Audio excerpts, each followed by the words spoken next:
Well, hello, and welcome back to Black Myth Wukong, lore reading session. I have done New Game Plus,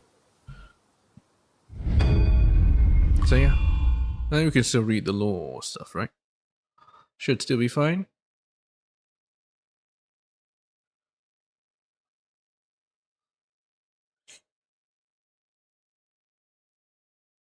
In fact, I might have gained a few entries.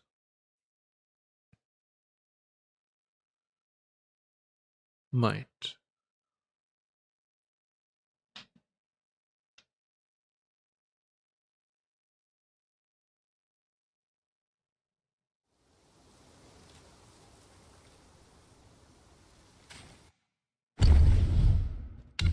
Relics. Free mind. Be he sage or Buddha, the dawn has yet to be brought, just like the mantra. Through memory and obsession, a new journey to the west can be embarked upon. Increased light attack damage. When Destined One performs certain powerful moves, the abilities will follow suit. Though a short duration after activating life-saving strand, escapes death and gains significant damage reduction. After. Escapes death and gains significant damage reduction. But you have to die first. Oh well, whatever. Light attack damage, that's usually what you should go for.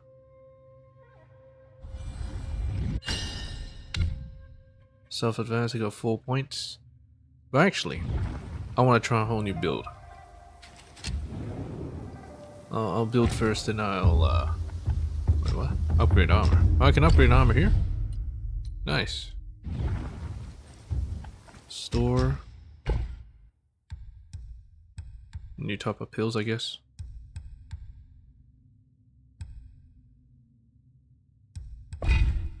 Back scratcher. Considerably increased maximum stamina. Alright.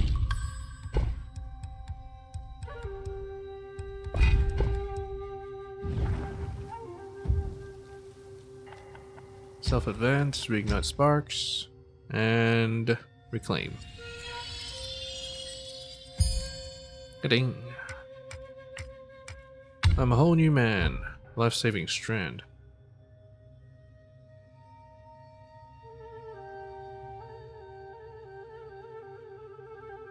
Transform a single strand of hair from Destined One's head into his duplicate, which then takes his place in facing death. Simultaneously, it creates a new body for the Destined One. Full health, the gold will not be replenished. Danger is imminent. Ready this spell to be prepared for any eventuality. This recovers 2 gold uses. I guess that'll be 4.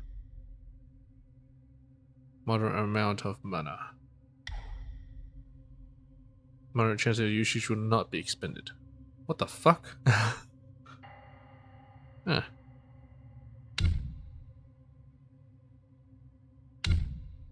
Well, I don't think I'll go Spellbinder this time. I might go Ring of Fire.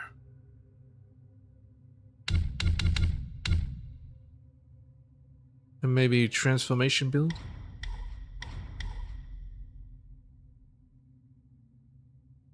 Indestructibility. Bolt Runner. New Flash.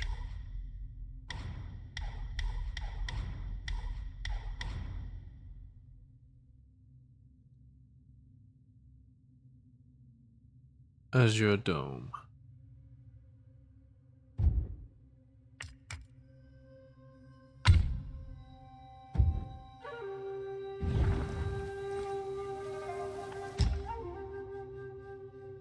Anyway, I'll see what type of build I want to do first. Actually, I won't have the appropriate stuff. I'm looking at armor.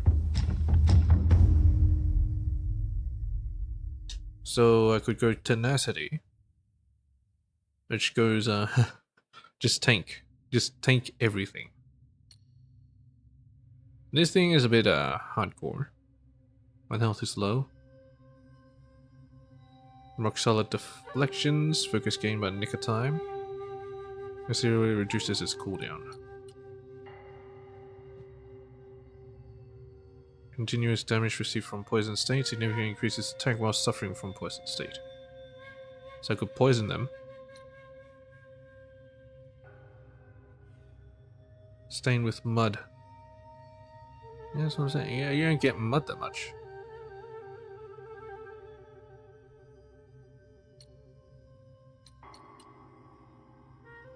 I might go for this. Wukong.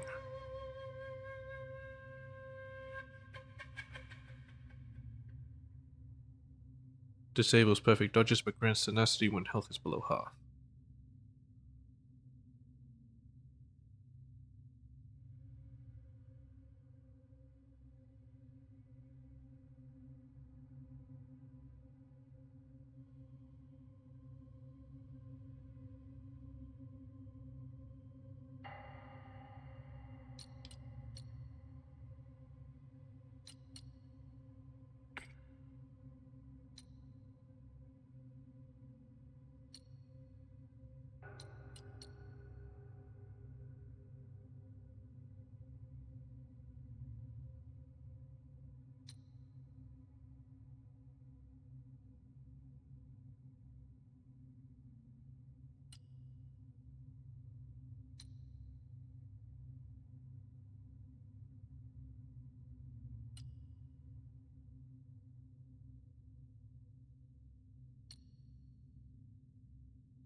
Anyway, we'll go for the bulking first.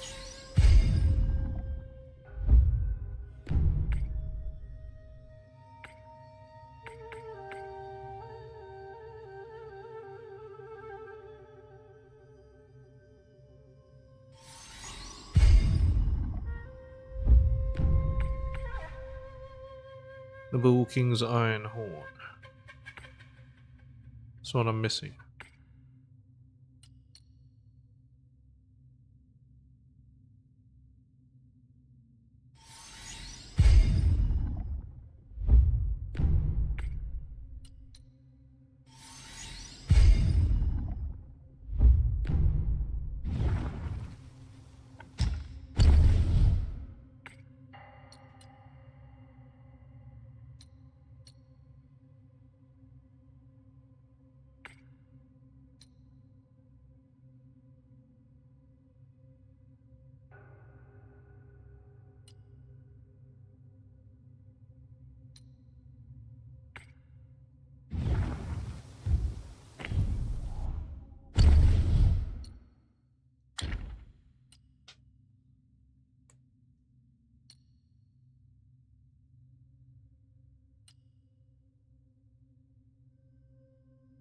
Bursting lava effect. Yeah, maybe we'll go with that.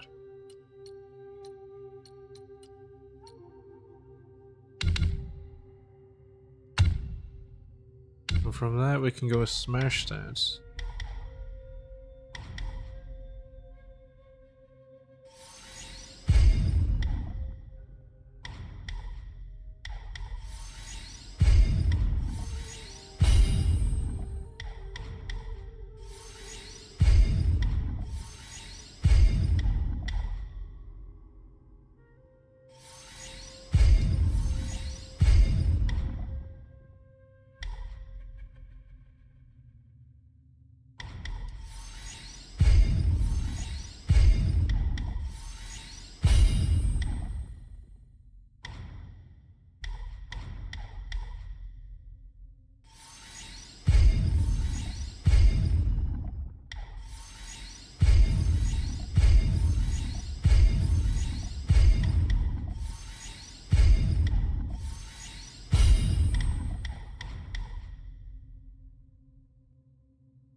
Perfect dodges.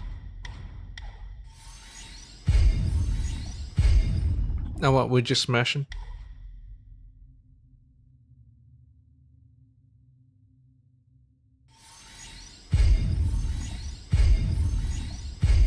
I have plenty of points anyway. You know what, might as well. Let's max it out. So smash is smashing properly. I'll go full health and defense. We're gonna be a tank.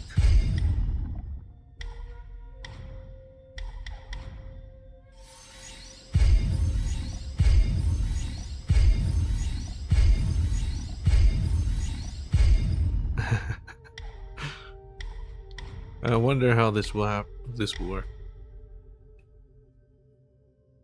Duration of 4 bangs. Maybe I should get these.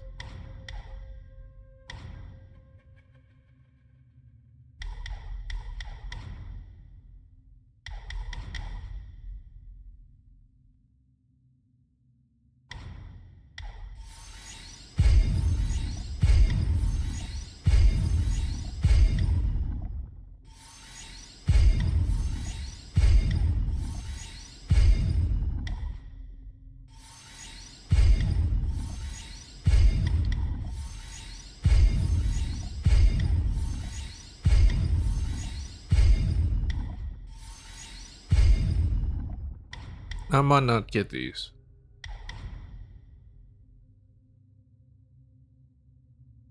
Because Wukong does not have a perfect dodge.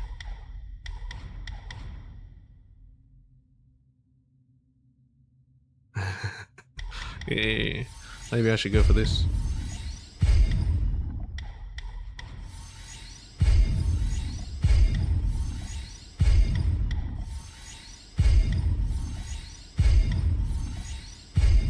I'll just walk up to him and windmill them to death.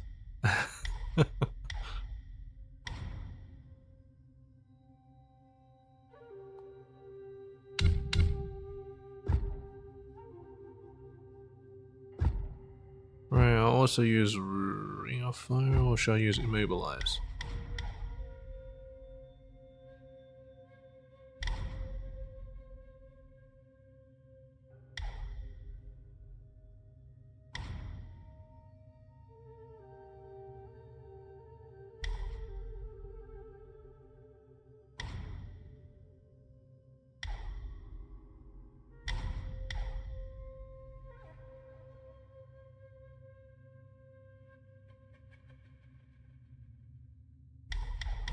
Alright, sure.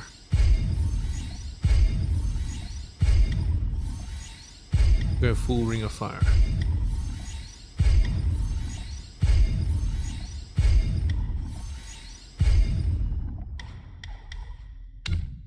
Alteration, we'll use Rock Solid, of course.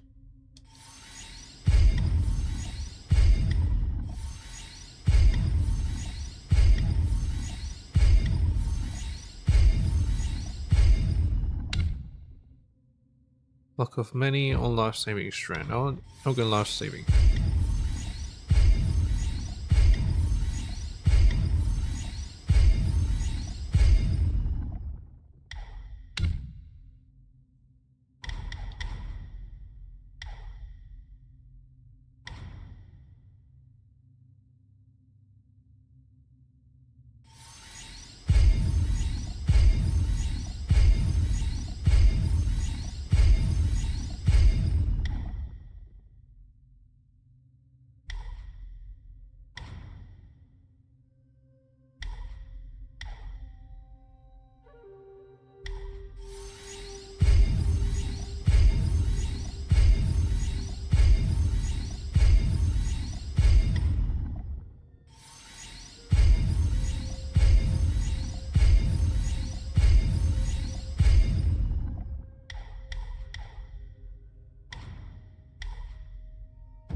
Okay, we don't need prayer points.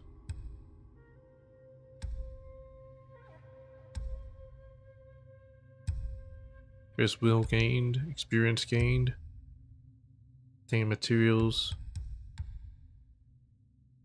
Avoid the next fatal blow. Damage reduction, enhancement with Gold Sun Crow.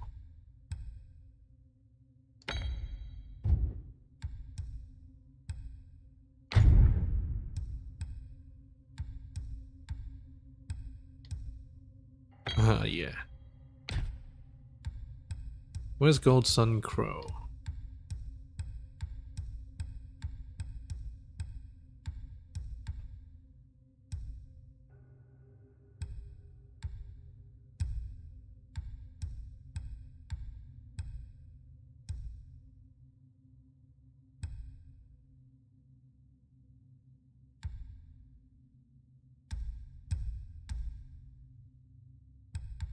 Am I missing something? Gold Sun Crow. Considerably increased defense when in water. Very specific.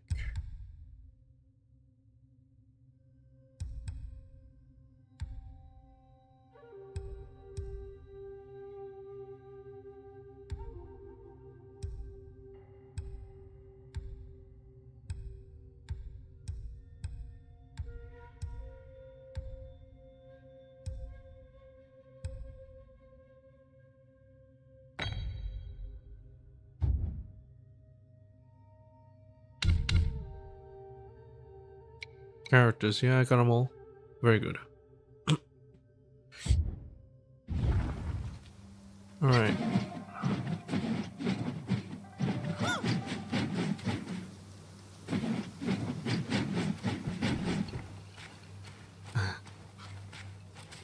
I can't recraft my pills, so.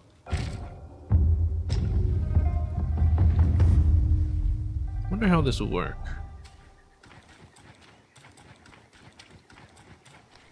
Oh wait, I have to set my spells, of course.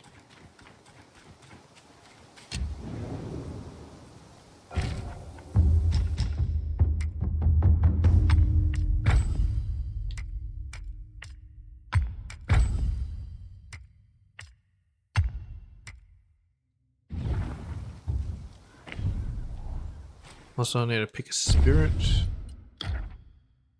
I want a lot of defense. So maybe baby. I'll equip him for now.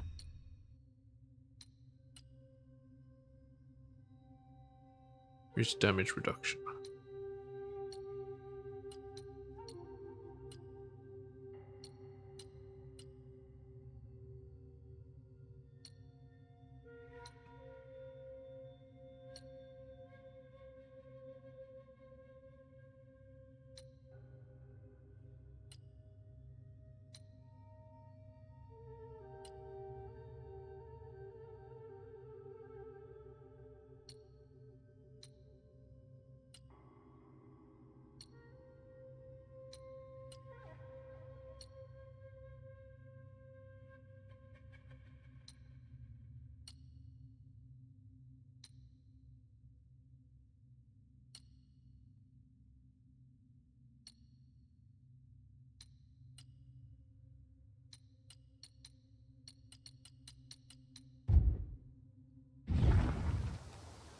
Oh yeah, and also I need to change this too. Damage reduction.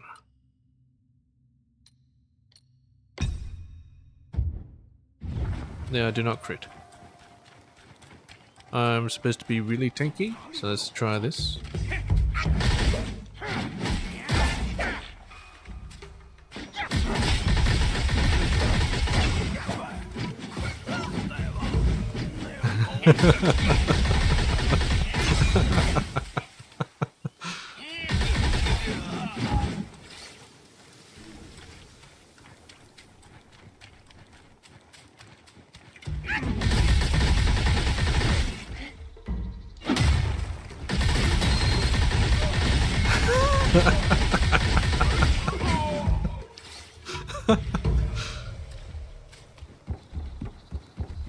Alright, baby, let's try it.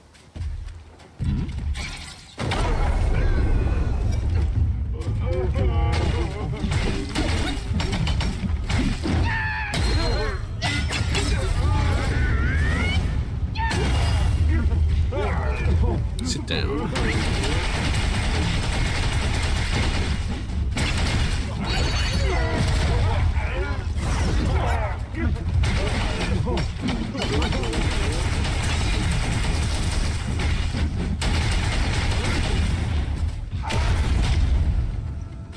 didn't work.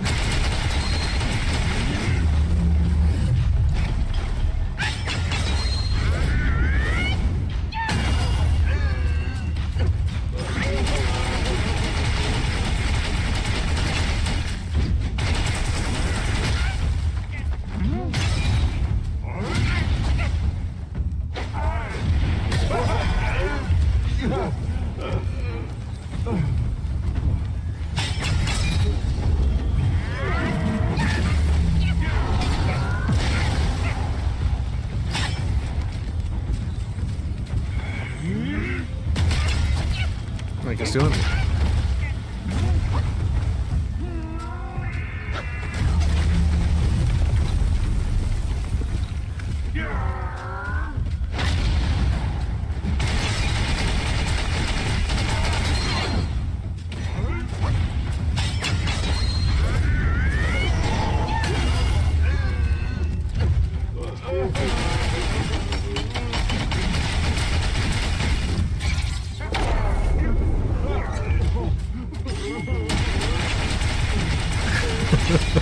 This is so stupid.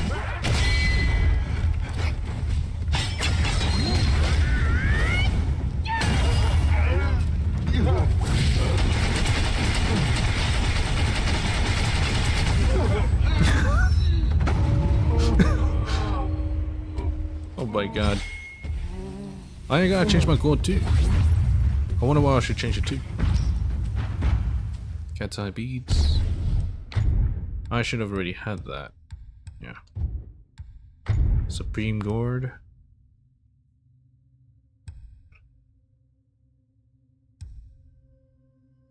Burn resistance immunity from lava. Alright, that one. Fully recovers the health of all duplicates. Increase drinking speed. Shield immunity. Makes some stamina. Recovery is halved. Attack is. Alright, might as well.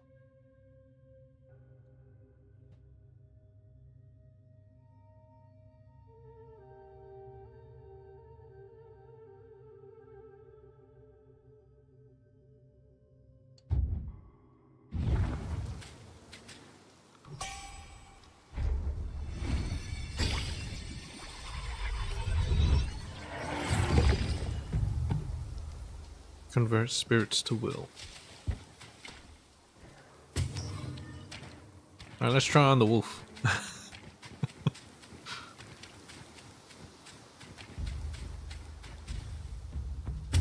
I'm supposed to have more defense and health, but I need to get to that Sioux dog again.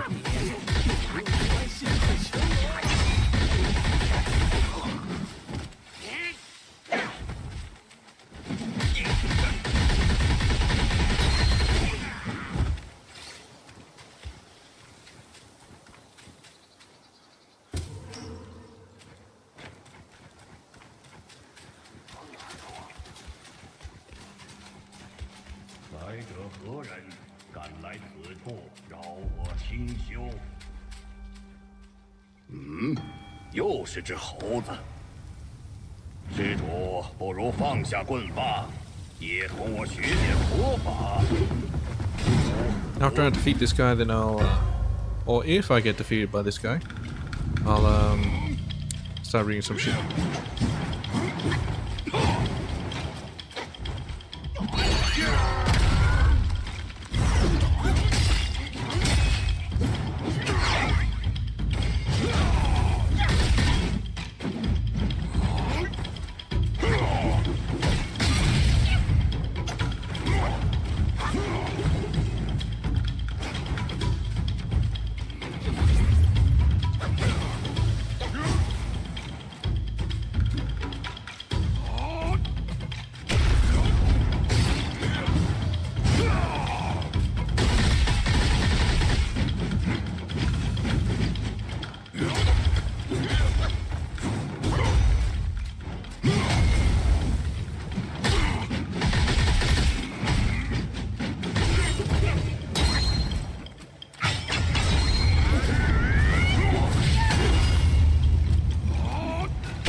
You know it can still hit me.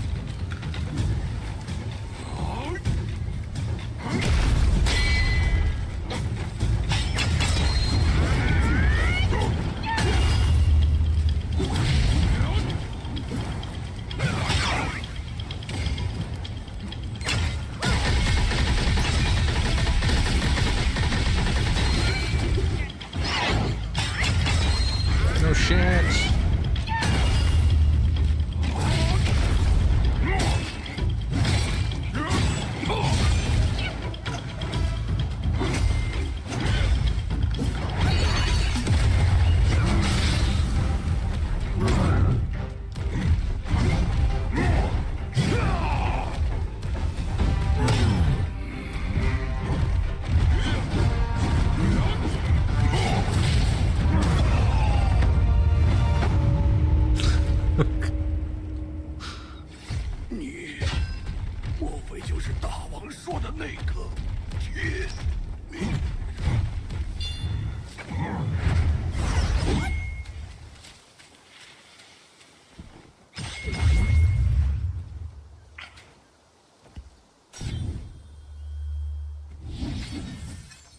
It works alright, but this guy really likes to run away.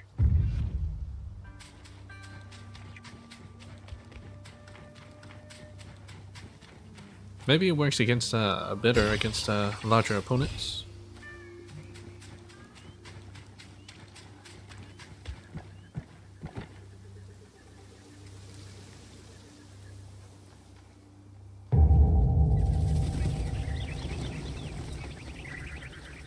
Alright, let's start reading some stuff. Technically, I don't have to do light attacks. 你这猴儿，顽性不改，这下不妙，都知道你闯进来了。这钟声洪亮清朗，惊动了这儿的妖精，再行走可要万万小心。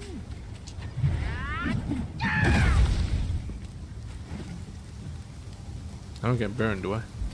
Very good. He understands its allegiance.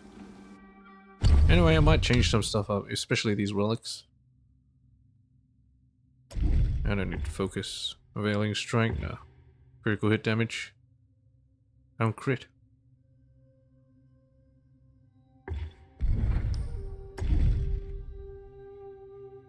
First move of all varied combos. There's the window of rock solid deflection, but returns half the amount it costs a spell upon deflection. After casting a spell, focus points can be charged up to 4 within the ring of fire. Oh. Perfect.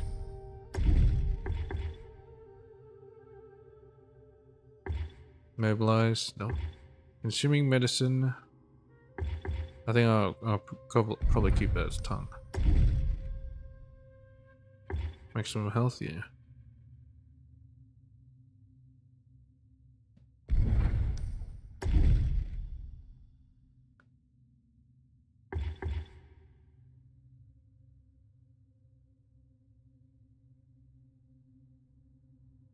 Maybe this then, Unbegotten Undying. Let's return.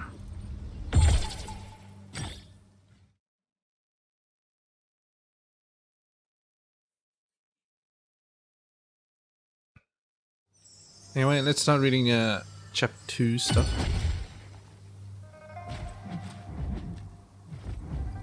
Damn it. Also, it should look a bit better. I'm not sure how the performance is, but it should be alright. What was I doing?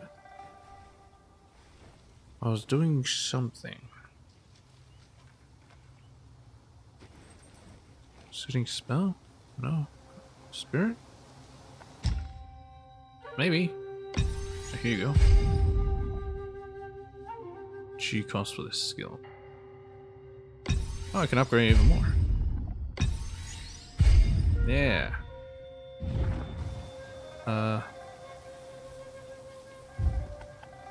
Brew? Store? Medicines. Oh wait, this is not celestial. The hell was I doing? can't remember.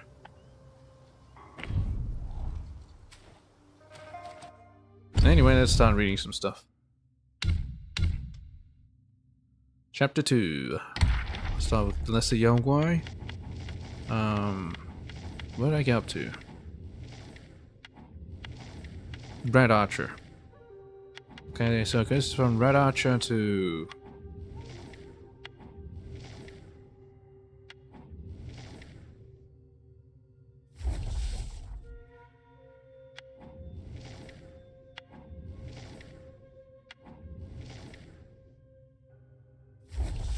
Were they withered corpses? Yeah, they were. The little rats.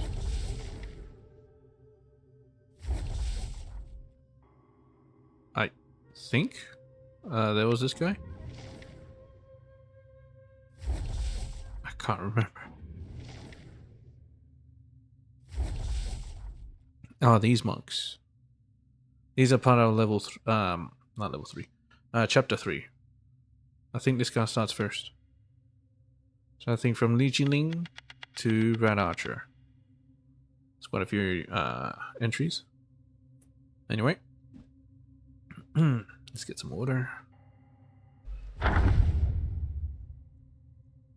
An army of bows carved with long. The roars of shafts a frightening song. Warring on their archery glows, and with tactics their glory flows. In the days when the kingdom of flowing sands warred against the Fuban, there was a company of warriors known as the Four-Feathered Army. Skilled archers they were, one and all, armed with repeating crossbows and great shafts fletched with 4 feathers, capable of piercing even the strongest iron. Great was the joy of these soldiers when the weapons were placed into their hands, for they believed that with their hard-earned skills and such mighty tools of war, victory would be swiftly theirs. As darkness fell, the soldiers gathered to discuss the strategies they would employ. A veteran said, "Shoot its eyes to blind it, and the bug won't be able to hit us." A young one said, "Shoot its heart to stop its breath, and the creature will perish." A brave one said, "Shoot its legs to cripple it, and let it wait for death." That's brave? Doesn't sound brave. Long they debated, each seeking to sway the others, but none could be swayed. At last they resolved to each follow their own strategy and see which would prevail on the field. Well, I'll always go for the legs first, and then the arms, and then the head. You know, Dead Space style. The next day, the Four-Feathered Army lined up in neat rows. At the given signal, a storm of arrows was released, yet each archer aimed as they judged best, and not a single shot found its mark in the same place as another. Yeah, they say, shoots leg, shoots heart, but they all missed. And shot other places of the body. The hide of the Fuban was so thick that the rain of arrows served only to vex the creature. In the end, the valiant soldiers were scattered and put to flight. Alas, minds divided need not always agree, yet the strength of one alone has its limits. In unity lies true strength, and only with a single purpose can the greatest deeds be accomplished. A fellowship divided against itself cannot endure, but is ever doomed to ruin. Is the Fuban the giant scarab? The beetle? Rat soldier. Helmets bright and halberds keen, marching where the war banners lean. To the borders drum they march in time, behind their shields their courage climbs. In Sandgate village a rat widow grieved, her husband devoured by the tiger vanguard, had left nothing behind but his sand shield, a royal reward. Her sons born after their father's demise were her last hope. Pointing to the shield she decreed to her growing sons, "If you don't slay that tiger, you're no sons of mine." And so they trained with the second prince, vowing to take vengeance on the tiger vanguard.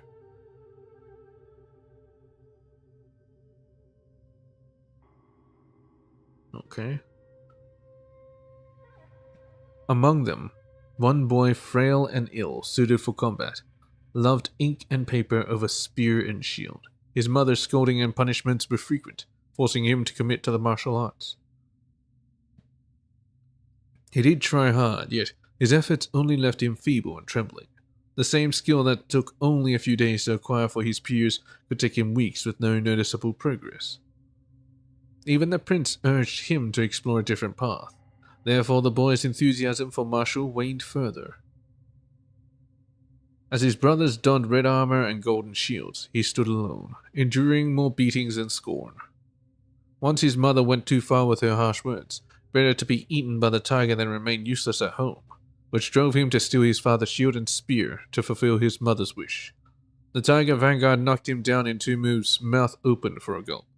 But stones were hurled, striking the tiger in his head. Startled, the tiger vanguard gazed around for the culprit. Some of the rats seized the moment, dragging away their kin from the tiger's grip. The vanguard turned to chase, but there stood the rat soldiers, those who had never ventured from the dunes, now spears pointed, shields hoisted, a line of defiance so fierce they dared the tiger to challenge them. The tiger hesitated, and the rats left safely. That boy did later forsake the warrior's way, but he took up his bow alongside the rat archers. With a sharp mind and truer aim, he even saved his kin in turn. Oh. Well, I feel like the mother shouldn't be so harsh on her children. Basically pushing them to their deaths.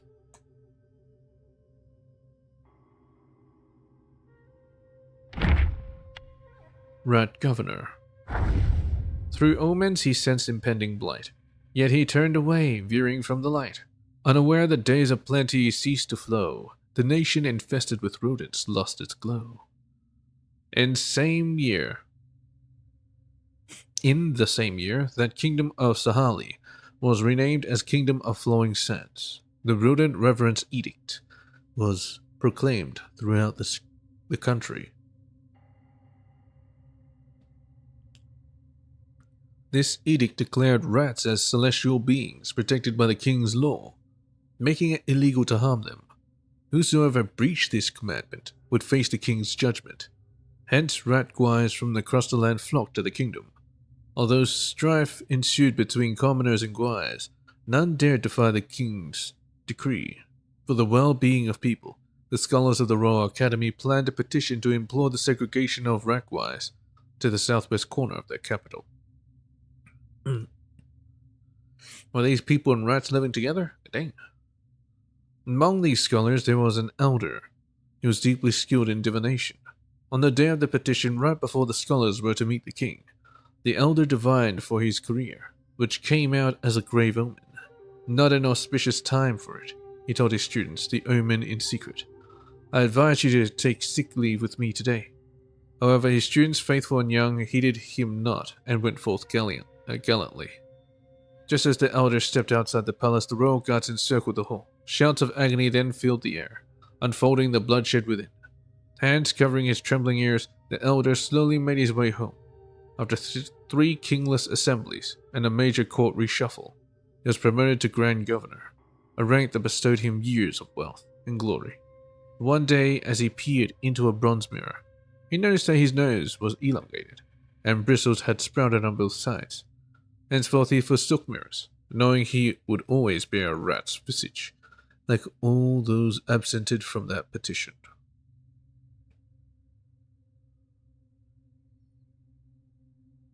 He became a rat himself? So all the humans became rats that didn't go along with the king.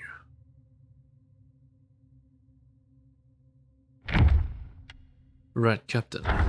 A visage strange with shoulders wide, 2 heads upon them side by side. Before the royal grace be repaid, my steadfast heart will never fade. In the kingdom of Juji, a woman gave birth to a 2-headed child, causing great horror throughout the cities. People lamented the unfortunate fate of the woman and her child, predicting that her child would be difficult to raise. Contrary to their expectations, the child not only survived past infancy, but also grew stronger and healthier than most others. The folks then again speculated that while the child might grow up, he would surely be a fool. However, as the child matured, he proved to be quite intelligent. His two heads gave him a unique perspective, allowing him to come up with ideas that others couldn't. Disappointed by their failed predictions, the folks declared the child to be an ill omen, foretelling future disasters. The constant rumors eventually drove the two-headed youth to leave his hometown. Just because he looked different. Years later, a beetle with a stone-carved Buddha head attacked the border of the kingdom of Sahali. The king dispatched his army to defend the city, but they suffered repeated defeats. Morale plummeted, and as thoughts of retreat began to plague the soldiers' hearts, a tall two-headed man in the army stood out and volunteered to lead an elite squad in a raid against the Yaogwai. On the day of the battle, he arranged his elite soldiers in a line. When the Yaogwai attacked, they threw coal dust on it, and then sprayed strong liquor from their mouths to create pillars of fire that detonated the coal dust. Terrified by the fire, the Yaogwai quickly withdrew into the desert. Seeing that this tactic could temporarily repel the Yaogwai, the king was greatly relieved and appointed the two-headed man as a captain. Learning that his children were also two-headed, the king decreed that the position of captain would be hereditary in his family, encouraging his children to join the army and strengthen the forces. One can only wonder what the folks from his hometown would say upon hearing such news. They probably did, because of this beetle.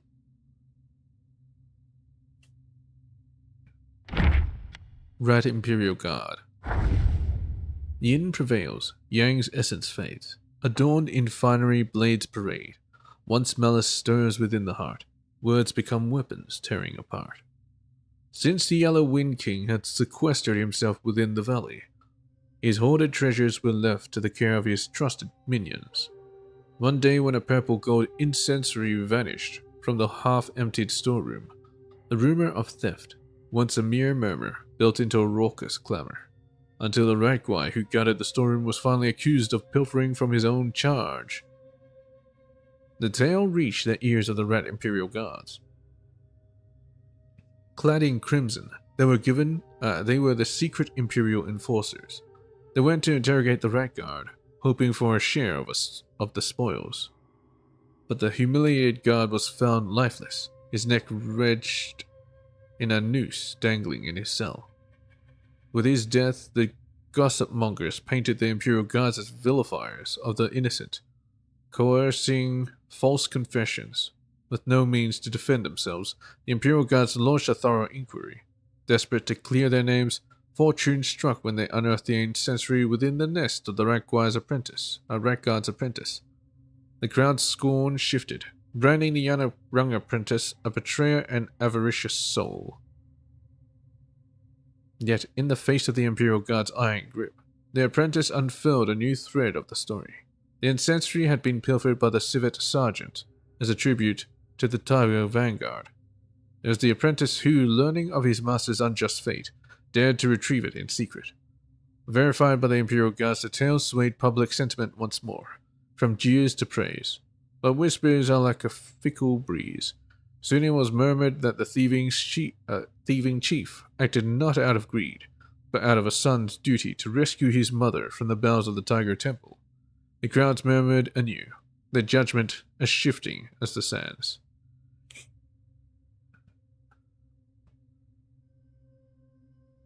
Alas, what is a grain of truth in a desert of tales?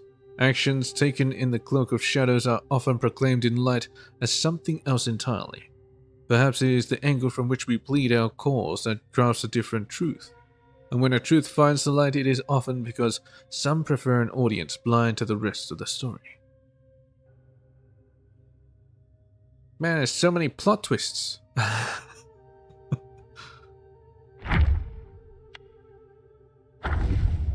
Pitstone. This motherfucker. The mystic's art breathes life into stone. A servant bestowed by caution be shown. Nature fierce, beware its provocation, for crossing its path brings fatal devastation. Once upon a time there lived a pretentious scholar who took great pride in a paperweight he collected. Whenever his guest commented that it was merely an ordinary stone with no notable features, the scholar would respond by sharing a peculiar tale. During his adventurous youth, the scholar embarked on a treacherous journey. Exhausted and seeking respite, he leaned against a massive stone for a snooze. Suddenly he felt the stone come alive. Skeletons emerged from its crevices, and the stone sprouted limbs, resembling a grotesque creature. Terrified, the scholar ran for his life until he stumbled upon a desolate valley, where he noticed a gaunt monk meditating atop a boulder. Struck by the peculiar sight, he contemplated fleeing once more. Yet to his astonishment, he sensed the relentless pursuit of the stone creature from behind. Just as he stood on the verge of being crushed, the very boulder beneath the monk unexpectedly rose, revealing two mighty arms that pummeled and shattered the pursuing creature. Amidst this terrifying clash, the scholar barely managed to escape, and the paperweight, as he claimed, was a remnant of that cataclysmic fight. The guests erupted into laughter upon hearing the tale, mocking the scholar for spicing up his wild dream to impress them. The scorned scholar, though indignant, began to doubt the truth of his tale himself, and lost interest in the paperweight. Eventually, he banished it into a forgotten corner, never to be shown again. They gaslit him into thinking that it wasn't true, even though he witnessed it himself.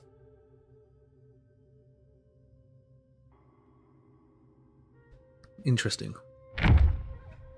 Pale stone. Mighty and strong, in presence grand, with secret quartz, like shimmering sand, chosen for the righteous, a sacred embrace, nature's justice reflected in its grace.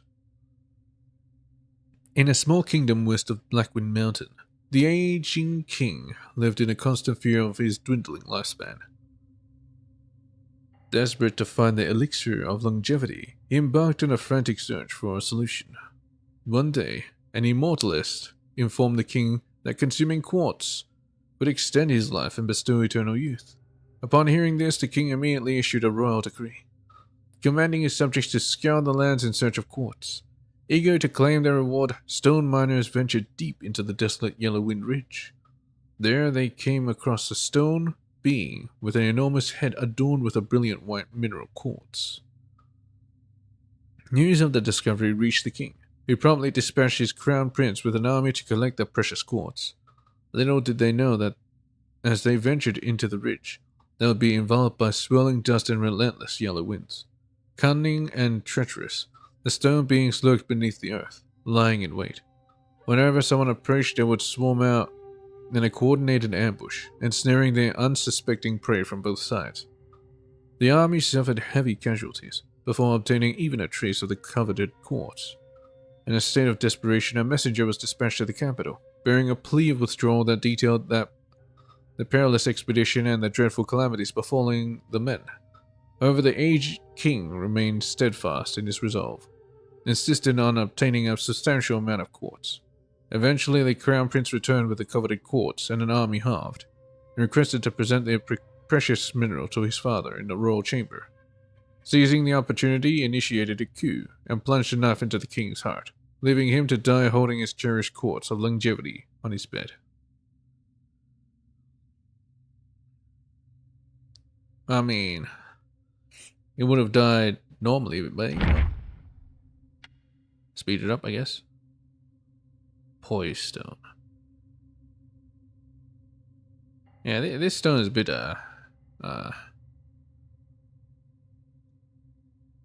bit sussy. Agile and extraordinary, with strength untold, delicate in form, light as a feather's hold, pure beauty untouched by a mortal's trace, proud as a frost-kissed maiden's grace. Yeah, it has maiden-like features. Before obtaining the stone essence, the mother of stones was originally a blue quartz in the shape of a woman. The blue quartz had the unique ability to absorb the essence of the moon. Through ages of absorption, she attained enlightenment earlier than other stone guys and was honored as the mountain deity. When the Buddha-head stone guy appeared, the other stone guys convened and decided to expel the guy from the mountain. They sought the help of the Mother of Stones, however she refused, fearing the possibility of her blue quartz to be shattered in battle. She covets beauty. Yet on the day of battle, seeing that the stone guys were on the verge of defeat, she could no longer bear to stand by and decided to join the fight. Noticing the pale stones launching their quartz-like barrage of arrows to sneak attack the Buddha-head guai, she imitated their action despite her deep attachment to her precious quartz. Despite their best efforts, they were still losing. When her blue quartz was shattered by a punch, the mother of stones fell to the ground in despair. Unexpectedly, a yellow-furred, leading a group of Yaoguais, came to their aid. Seeing her grievance, the rat persuaded. What is broken is destined not to return. If we let the guai escape, wouldn't it be an even greater loss? Hearing this, the mother of stones regained her strength and rose up. Together they subdued the Buddha-head stone guai. As compensation for her loss, the yellow-furred rat gifted her the stone essence. With the essence bestowed, the mother of stones gained great powers. Yet as her form grew less mobile, she crafted poise stones from her blue quartz, reflections of her former self, to watch over the mountain's happenings. Perhaps she did this to glimpse what she once was, what could never return. Coveting beauty, coveting youth. Blaze bone. These sons of bitches, what are these? On the road, bare bones on display. I guess bare bones. Flesh rotted, decayed, faded away. Long gone, forgotten in name, his homeland lost in death's claim. And the land of Yellowwind Ridge, where relentless winds raged day and night, the two mounds were often ravaged by the mighty gusts, revealing the exposed bones, a sight all too familiar. One day, a hurried merchant found himself passing through Yellowwind Ridge on an urgent matter. However, the villagers warned him of the terrible danger and refused to be his guide. After walking alone for hours, the merchant rested by the roadside, eating his rations. It was then that he noticed a set of skeletal remains in the withered grass. The bones were incomplete due to greedy vultures and wolves. Were you slain by bandits lying here in this desolate place? Or like me, did you find no joy in life and chose to end it yourself? Overwhelmed with sorrow, the merchant sighed as he looked upon the skull and wondered aloud. You now lie uncovered in the wilderness, and I can only imagine the sorrow your family must feel.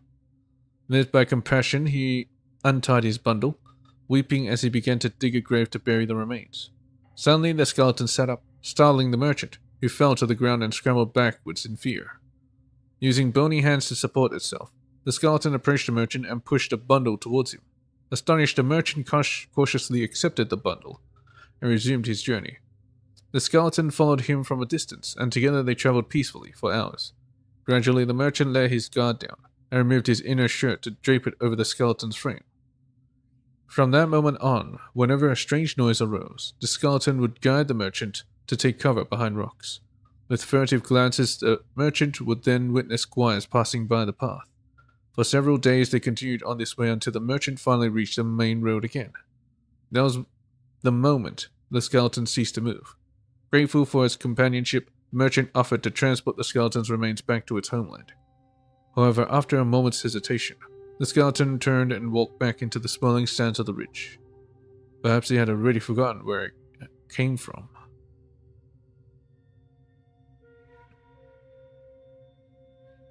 Nah, it belongs in the ridge now. Spearbone. In a world where paths are never clear, where directions are oft lost in fear, in the spear tip a mighty and noble stand, behind the shield a pride so grand. The priests of Windrest were proud warriors. Their shields were emblazoned with the tiger, and they danced with crescent-shaped spears, commanding a presence that frightened off guais. During funerals, they would lead the procession, striking their shields and proclaiming themselves as leading generals. The priests held a high status in Windrest. Even the minor guais in the mountain would frequently offer them rare delicacies, hoping to ensure their peace and to avoid being banished. One day, a settler noticed an increase in the mountain's guai population and sought the advice of the sorcerers. Dismissive, the priest responded, "The guais and us, we inhabit the same mountains. An encounter would be inevitable. Since they present us with tributes, we might as well spare them. A few years later, strange winds began to sweep across the valley, stirring up chaos. The Guais ran wild, causing trouble frequently. Dressed in their warrior attire, the priests raised their shields and ventured out of the settlement to confront the unruly Guais. However, the Guais didn't fear them. The priests' spears and shields, which were once their pride, could only repel a few minor ones before they were surrounded. The leader, a red-robed rat, sneered. "We had peace only because the Bodhisattva are meditating up in these mountains. You mortals surely didn't think you could actually defeat us, did you?" Seeing the priests unable to repel the Guais and instead provoking their anger, the settlers locked the gate of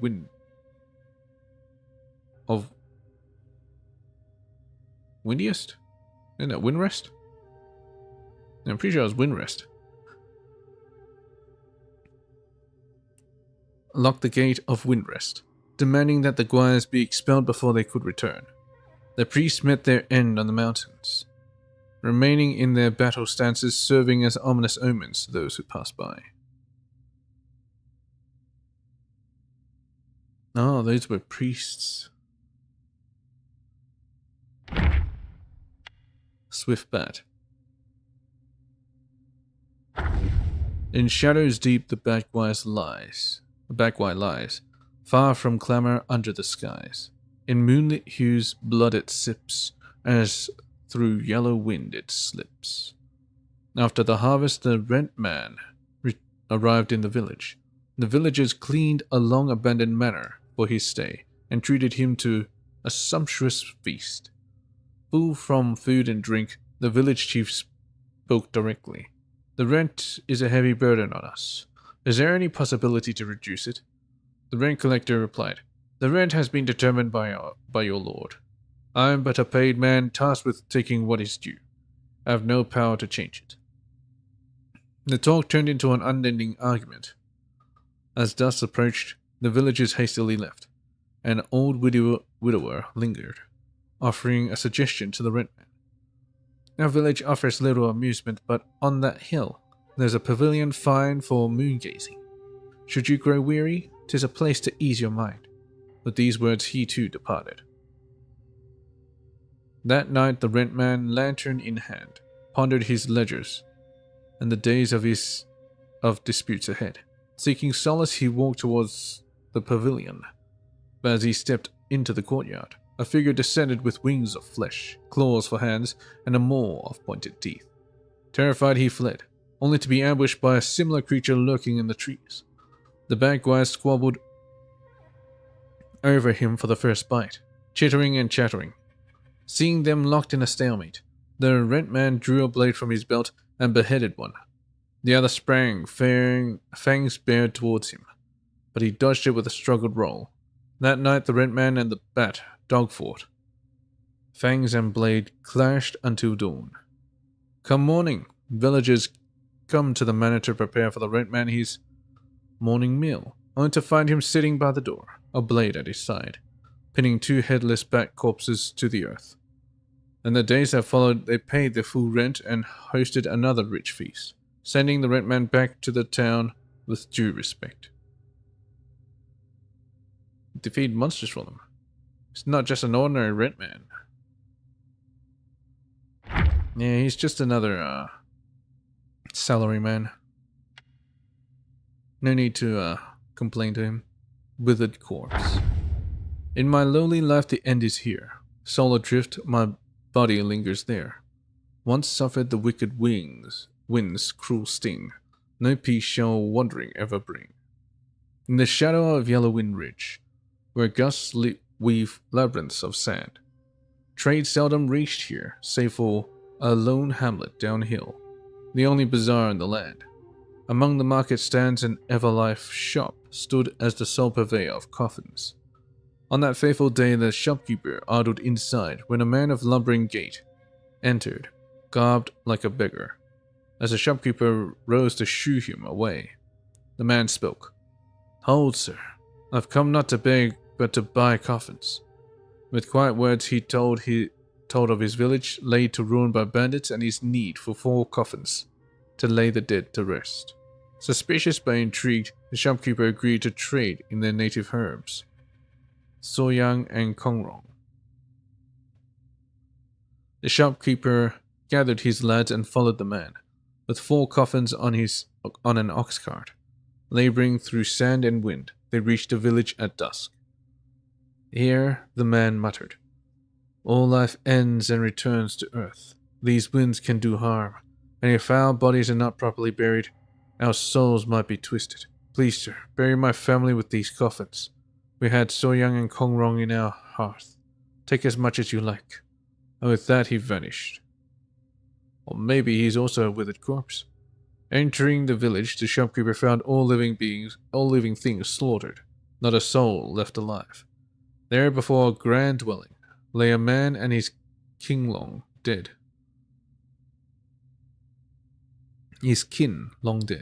Hurriedly they entombed the 4 corpses atop a scenic cliff, took nothing, and fled for their lives. Oh, they took nothing. Weasel Captain.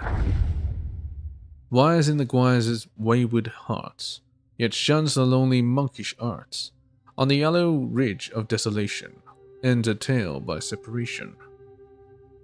Ever since the strange winds stirred again at Yellowwind Ridge, life had grown harsh for the lesser Guise.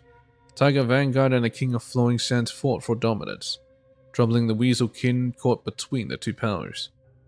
One day the Weasel Captain sat by the sandfield, brooding over years of humiliation. Thoughts of death took hold in him, and he found a withered tree. He hung his belt, stepped on a pile of stones, and slipped his head through the noose. Regret came as he kicked away the stones. In agony and dizziness he struggled, but freedom eluded him. Just then someone held his feet, and a gleaming sickle sliced through the air, cutting the noose. The Weasel Captain collapsed, gasping for air, and saw a gaunt crone with a medicine basket. "If you loathe to die, live well," she said, and left, unbothered by his nature. Transforming into a weasel, the Weasel Captain followed her home, a dwelling with crumbling walls and an empty barn. She lived alone after the death of her husband and son, foraging for herbs to trade in order to survive. The captain, moved by their shared misfortunes, decided to stay and help. Disguised as an old man fleeing famine, he claimed to be alone and found shelter with the crone.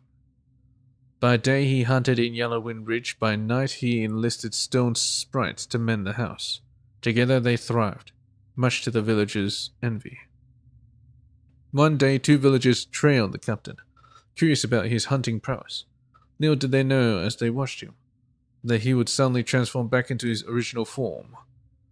A clothed weasel guai, with a gleaming curved blade at his waist.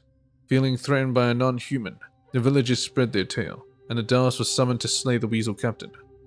Not long after the Weasel Guai was killed, the crone passed away. The villagers, deeming the house cursed, divided the hides and herbs before setting the place ablaze. Now man, that's just trying to live their lives.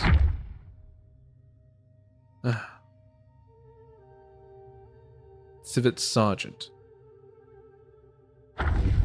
Neglecting work, indulging in ease, in quiet comfort seeking to please. When children misbehave and play, they turn fierce like wolves in disarray. Once there was a rich landlord who had built many houses. Among them there was a court where none lived.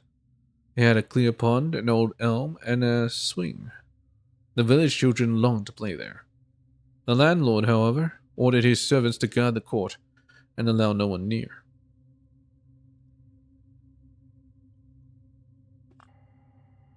As days passed, the children grew bolder. Why, no one lives there. They began throwing pebbles to draw the guards away, hoping to sneak in. The day soon came when one of the servants was struck in the eye by a pebble they threw. Enraged, the landlord decided to dismiss the guardians of the court and simply lock the gate, posting a notice that read, "Beware the civet guai within. Enter at your own risk." The young ones dismissed the warning as nothing but an empty threat. They scaled the walls, gathered the elm seeds, played on the swing, and caught fish in the clear waters of the pond. Their laughter echoed through the court. All of a sudden, tiles from the roof came hurtling down, landing near the children. Startled, they cried out loud and drew their parents to the court. The adults arrived, shouting for the owner of the place and demanding recompense for the peril that had befallen their children. After much shouting, a sharp voice rang out from the rear roof. "Be gone, mortals, lest you seek your doom." At those words, two blades whirled out of nowhere, spinning in a deadly dance, and left wounds upon many. In terror, the crowd turned and fled.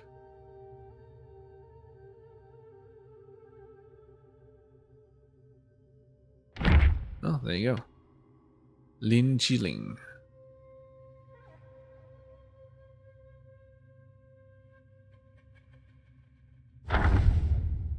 Deep in the woods beneath the trees, where mountains green and waters please, its guards, its friends, and with gentle ease, but gathers strength when threat it sees. In the highland bounds, a famed wine estate thrived. Renowned for its medicinal brews, these beverages with their enchanting aroma and exquisite flavor were beloved by the people, and its business flourished. The master of the estate had two sons, coming of age, noble in their aspirations, yet prideful in their hearts, cared not for the art of brewing. They spent their time seeking the company of heroes, heedless of their father's admonishments. It was at this time that a bereaved family in the village uncovered a disturbing incident, the desecration of their loved one's grave. The villagers gathered there, only to discover the shattered coffin lid and clusters of fungi where the corpse should have lain. Such sporadic incidents had occurred before, yet remained unresolved, prompting the brothers to uncover the truth. Day after day, they scoured the mountains until one fateful night, as the two stealthily returned home in the darkest hour, they caught a glimpse of a figure disappearing into their brewery cellar. They pursued the presumed thief, only to discover a monstrous creature capped with a blood-red lychee mushroom. Without hesitation, the brothers lunged forward, slaying the creature on the spot. The sound startled the master, who arrived only to find the lychee creature lying dead. Filled with a mix of anger and frustration, he revealed that the creature was in fact the brewer of the finest beverage of the estate. His sons, who had been intent on showcasing their conquest, were filled with shame and regret, and dared not utter another word. Their business dwindled in the years that followed, a once grand manor in disarray. Unable to endure this situation any longer, the brothers resolved to leave home in search of a new life. Prior to their departure, the aged master hosted a grand feast, bidding farewell to them alongside relatives and friends. Curiously, after their departure, the business suddenly flourished once more. Only the master knew the reason behind it. Every midnight, two monstrous beings, bearing an uncanny resemblance to his sons, with lychee mushrooms caps atop their heads, would toil to craft the finest brews of the brewery.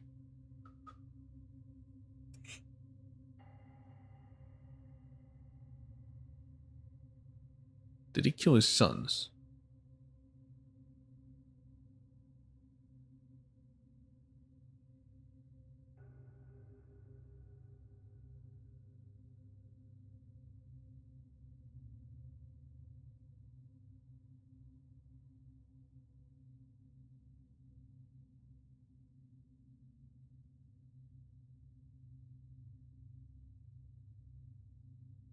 I think he did. Well, anyway, I'll continue Chiefs after I get a bit further here. I need to rest my mouth a bit.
Guanyin Temple.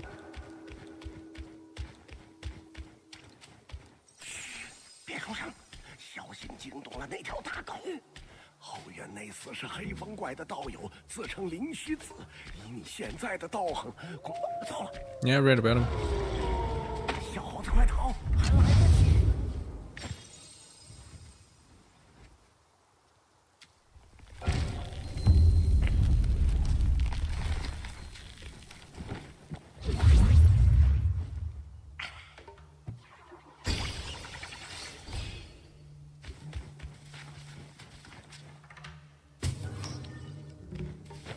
I wonder if the seeds I left for the old loan is still there.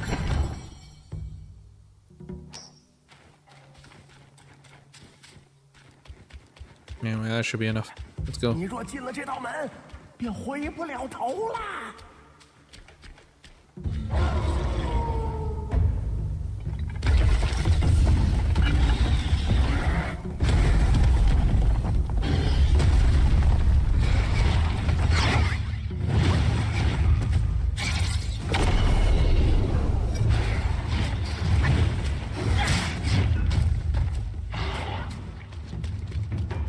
Sit still, you son of a bitch.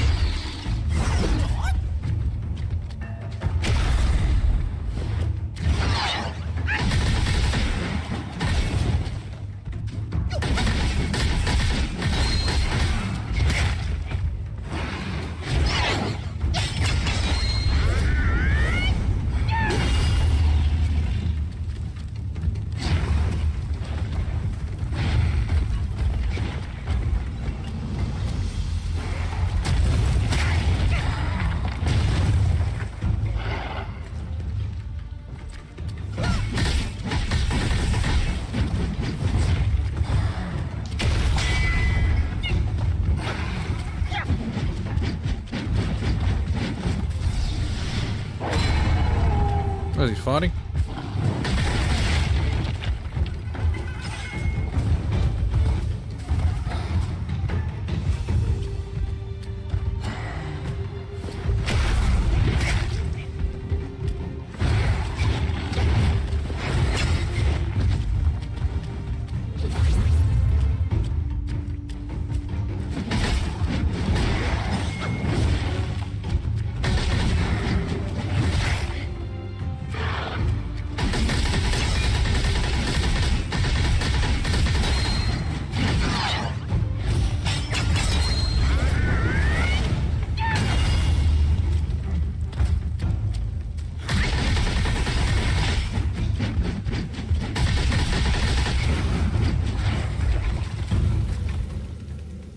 I wonder if he can still hurl himself at me if I have a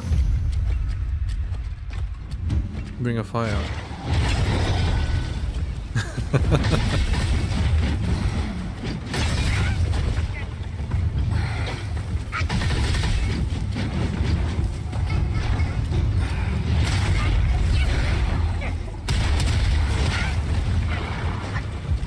Let me just heal myself.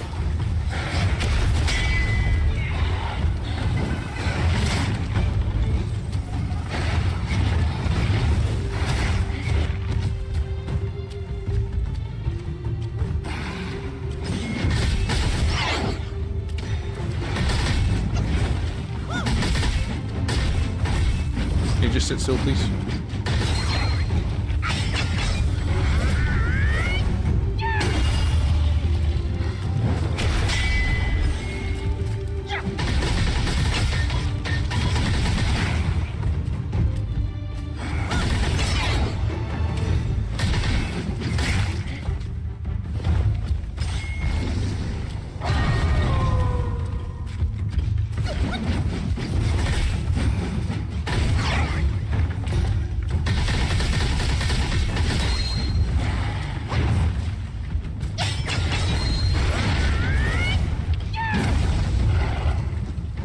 come on.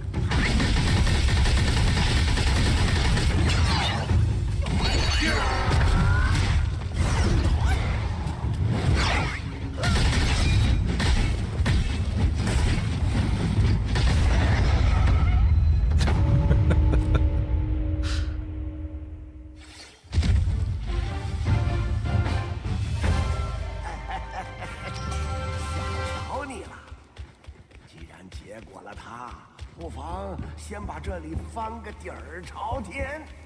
那黑风怪上来必须使一颗金丹，若是寻到此物，就算没白来一遭。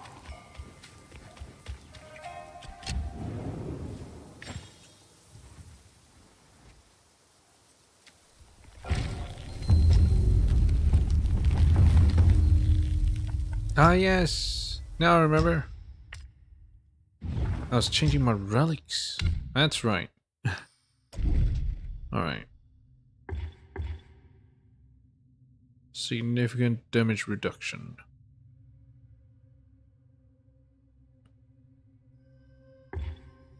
Maybe I should go with Unified Minds. Yeah, maybe I'll do that.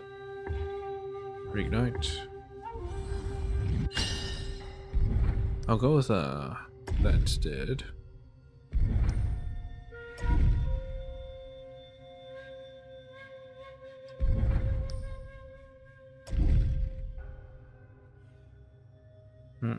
What's my current thingy? Immobilize.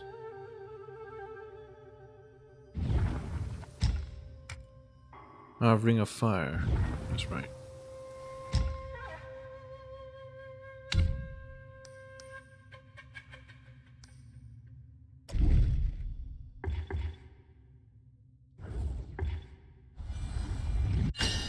One breath. Perfect dodge. Iron Pan, perfect dodge. Rock solid.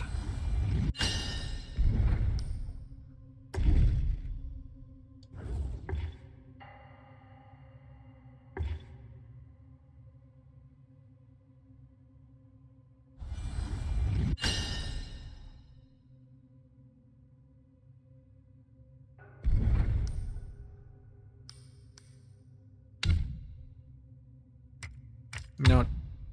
Nope. I'll also change this. Let's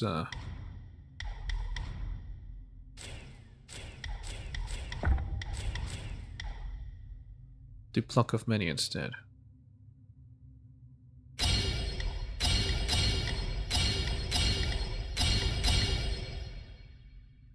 Cannot awaken.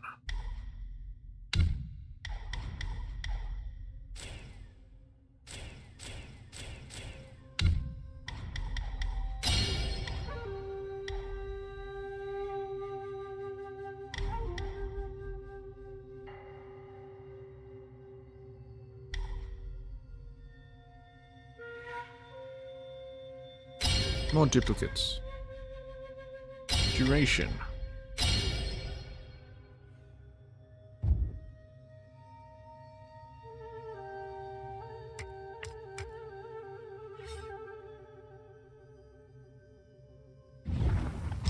Set spell. Pluck of Many.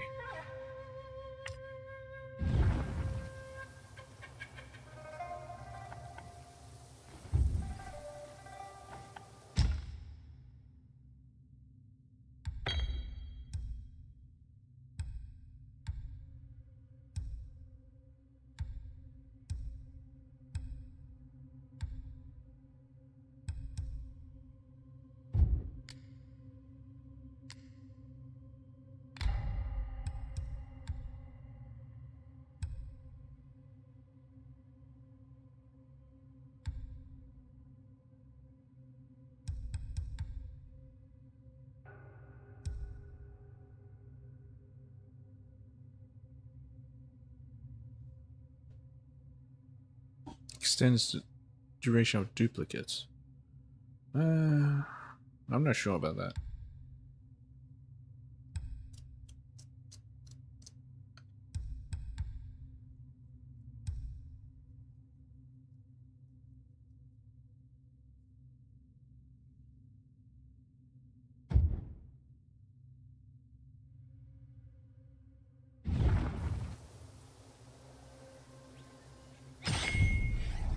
Anyway, I think that should be good. Alright. Let's continue. Young White Chiefs. Oh great, where am I up to? It should be Tiger, Wolf. Yeah, Earth Wolf up to Tiger Vanguard. Yep. So it's not that much. Alright. On moonless nights with winds that cry, the time for depths and vengeance nigh. In kind Yaoguais place your trust, but wicked souls defy you must. There was once a general's son who served as a drill master in the barracks. Cruel and ruthless he was, and the soldiers trembled at his commands. Yet out of respect for the general, they bore their resentment in silence. The drill master, who had a passion for hunting, kept a Chinese seagull, a slender hound. One day he went hunting with several instructors but returned empty-handed. Much to his shame, he blamed the innocent hound for their failure and had it beaten to death. What? Oh my god. That's fucked up. The soldiers who had been ordered to kill the hound were much troubled in spirit. They buried the hound in a field behind the barracks, where many lychee mushrooms grew, and gathered at night to chant sutras for the repose of its soul. The soldiers who killed it felt sorry for it. One night the drill master heard a dog barking outside the barracks. He sent men to seek out the source of the noise, but the barking ceased each time they approached, only to resume once they had returned to sleep. After a few times, the drill master lost his temper and went to investigate himself. That's what he wants. As he stood in the yard, he felt the sound came from beneath the ground and ordered his men to dig up the earth. As the soil was cleared away, the hound leaped from the earth, appearing as it had in life, but now adorned with thin tentacles, like the roots of some peculiar plant. The drill master, thrilled by this rare find, called to the hound. It recognized its master and bounded joyfully towards him. However, two hard antler-like mushrooms had grown on its head. As the hound leaped into the drill master's arms, these mushrooms pierced his chest, and he died then and there. She's going for a hug. The soldiers rushed to call the healers, shouting in panic and confusion. Amid the turmoil, no one thought to catch the hound. Later, no matter how they searched, they never found a trace of it. Oh, even the hound didn't. The hound was sad that it's alone. It never blamed him. And killed him by accident. The royal family of Flowing Sands. A foolish son, a clever father. One plans ahead, the other rather. On the battlefield, no room for kin. The cunning father flees, leaving his son within. The kingdom of Flowing Sands had 3 princes of the royal line. The eldest prince, favored by the king, was a renowned warrior for his valor in the battles against the Fuban. He was granted the title of valiant general, but later a shadow darkened his mind, clouding his reason and erasing his memories of his kin. Thus he was hidden away. The king was heartbroken. Luckily, 2 of his sons yet remained. The 3rd prince, the youngest and the king's most trusted, was well versed in poetry and deeply fond of Buddhist teachings. He possessed both wisdom and strength. However, when the king issued the rodent reverence edict and executed those ministers who opposed it. He's the king. He is that king, yeah. The 3rd prince left in protest. Wrath consumed the king, but one of his sons still remained. The stupid one. The 2nd prince, though a man of great strength, was simple of mind. He was neither as skilled a warrior as his elder brother, nor as clever as his younger sibling. Of the 3 sons, he was the least favored by the king. Nevertheless, he remained by the king's side the longest. The loyalty. When the Yellow Wind King retrieved a mighty vessel and returned, the King of Flowing Sands rallied to his banner with what remained of his people, hoping to reclaim his lost kingdom. The Yellow Wind King, short of men, saw the fierce spirit in the 2nd prince and welcomed him and his followers into his ranks. But the Yellow Wind King had a tiger vanguard, whose hunger for rat flesh required a flesh feast each day. When the Yellow Wind King retreated into his meditating seclusion, the tiger grew even bolder. Only the savage might of the second prince's hammer could give him pause from time to time. Oh. So the second prince was able to hold the tiger vanguard back. Much did the second prince sacrifice for his father, the king. Yet through all the perils and hardships they endured, the king of Flowing Sands never failed to bring the eldest prince with him, and continuously sent minions to seek out the youngest. What thoughts dwelled in the heart of the second son, none could say. Probably none. Nothing the second could do would probably gain acknowledgement from his father. It's a bit sad. But who was that father anyway? The first prince ate the father. It's a bit weird, but whatever. First prince of the Flowing Sands. Though hairless, strength prevails. Sturdy and bold, never frail. Madness hides in mountain, where winds sing. In dark gutters reigns as king. The yellow-furred rat had quelled the calamity caused by Fuban, earning the king's deep respect and being appointed as the royal sage. No matter the state affairs or the minutiae of daily life, the king would first seek his counsel. At the sage's suggestion, the king issued the rodent reverence edict, of course, prompting rodent guides from all around to migrate into the city, because he himself is a rodent. The first prince, having distinguished himself in battle, was conferred the title of Brave General and was basking in his success. However, he was deeply displeased that a Gwai sage had stolen his shine. Using the pretext of the rodent Gwais causing trouble, he rallied court officials to petition for the royal sage's removal. Several upheavals ensued in the court, resulting in the deaths of many loyal to the prince, and even the third prince left in anger. Yet the king's trust in the sage remained unshaken. On the sage's birthday, the entire kingdom worshipped his statue, and even the king paid a visit to the temple of the royal sage himself to offer incense and prayers. Unable to contain his fury, the first prince overturned the incense table in public.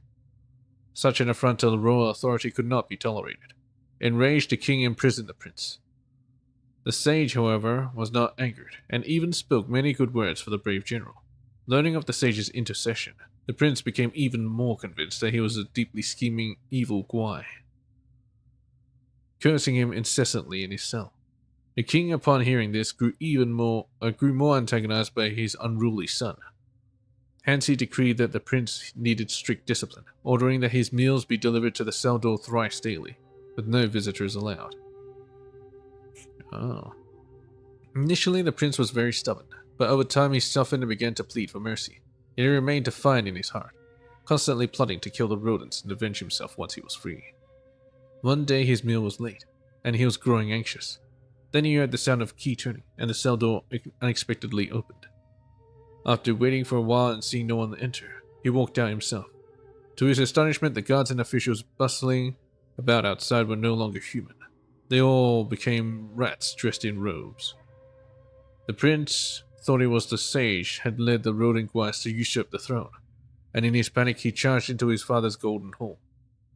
A short, stout rat, speaking in his father's voice, called out to him, "This must be an impostor." The prince grabbed the guard's sword and struck at the king. Chaos erupted in the hall. Only the royal sage brought forth a bronze mirror for the prince to see himself. In the reflection there was no trace of the brave general, only an enormously fat rat. They all turned into rats. I wonder why. Mother of Stones. As fate aligns, chance plays its part. Yet misfortune leaves an empty heart. Judge not a hero by skill alone, but by the fortune that they have shown. Long ago in the Yellow Wind Ridge lived two mountain deities, by the grace of a wise one. They came into possession of a great Yaoguai's inner pill. They split and consumed it, gaining great powers from within. Thenceforth, they bore the shape and heart of humans. In gratitude, they bent their newfound strength to make the mountains wild thrive for the wise one. The keeper of the mountain, however, received no share of this boon.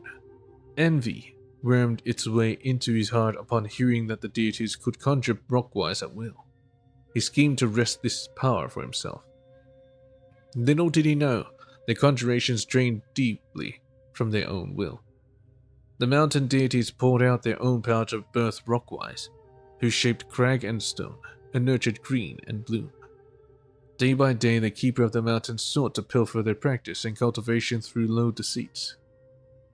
Then came a day when a great rockwai emerged, and the lesser gwais bowed to him as their vanguard. Still the keeper, heedless of his peril, provoked strife as he had done before. Blow after blow, the stone vanguard rained upon him, until he lay pummeled in the dirt. Even then he did not cease hurling curses.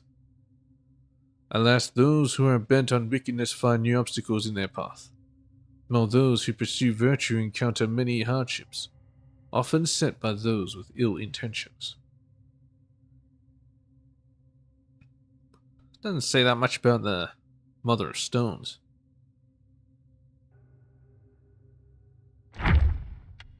Anyways, Tiger's acolyte. This motherfucker. Where has the swordsman gone, with tears in his eyes? The wild wind sweeps the northern sands, lonely and desolate skies. Grass visits the empty village huts. Dust welcomes the evil gwais. Who knows the bitterness of the lotus heart, or the sourness within the pair's guise? There was once a swordsman, wild and free, who roamed the lands far and wide. For the love of a woman, he forsook his wandering ways, married and had a child. But their happiness proved fleeting. From the mountains beyond the city walls, there rose a wind, fierce and full of malice. It whipped the yellow dust into a frenzy, and the city was choked with it, day after day. Soon his wife succumbed to a wasting sickness, and the child too became ill. The man was devastated. He spent all his silver in a vain attempt to heal his child.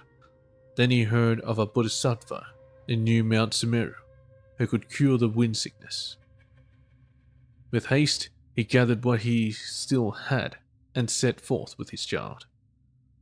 When he reached New Mount Sumeru, the disciples told him that the bodhisattva had departed for Yellowwind Ridge long ago and had not returned.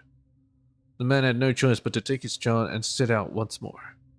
When they arrived at the ridge, they learned that this place was right next to the fierce wind. The child's frail condition worsened with each passing hour. They took shelter in the village of Windrest, where the child rested, and the man went to find the bodhisattva. One day, while passing a dry well outside the village, the man heard a tiger's roar. He climbed down into the well and found a hidden cavern, where a great tiger lay, wounded and weak, deep in meditation.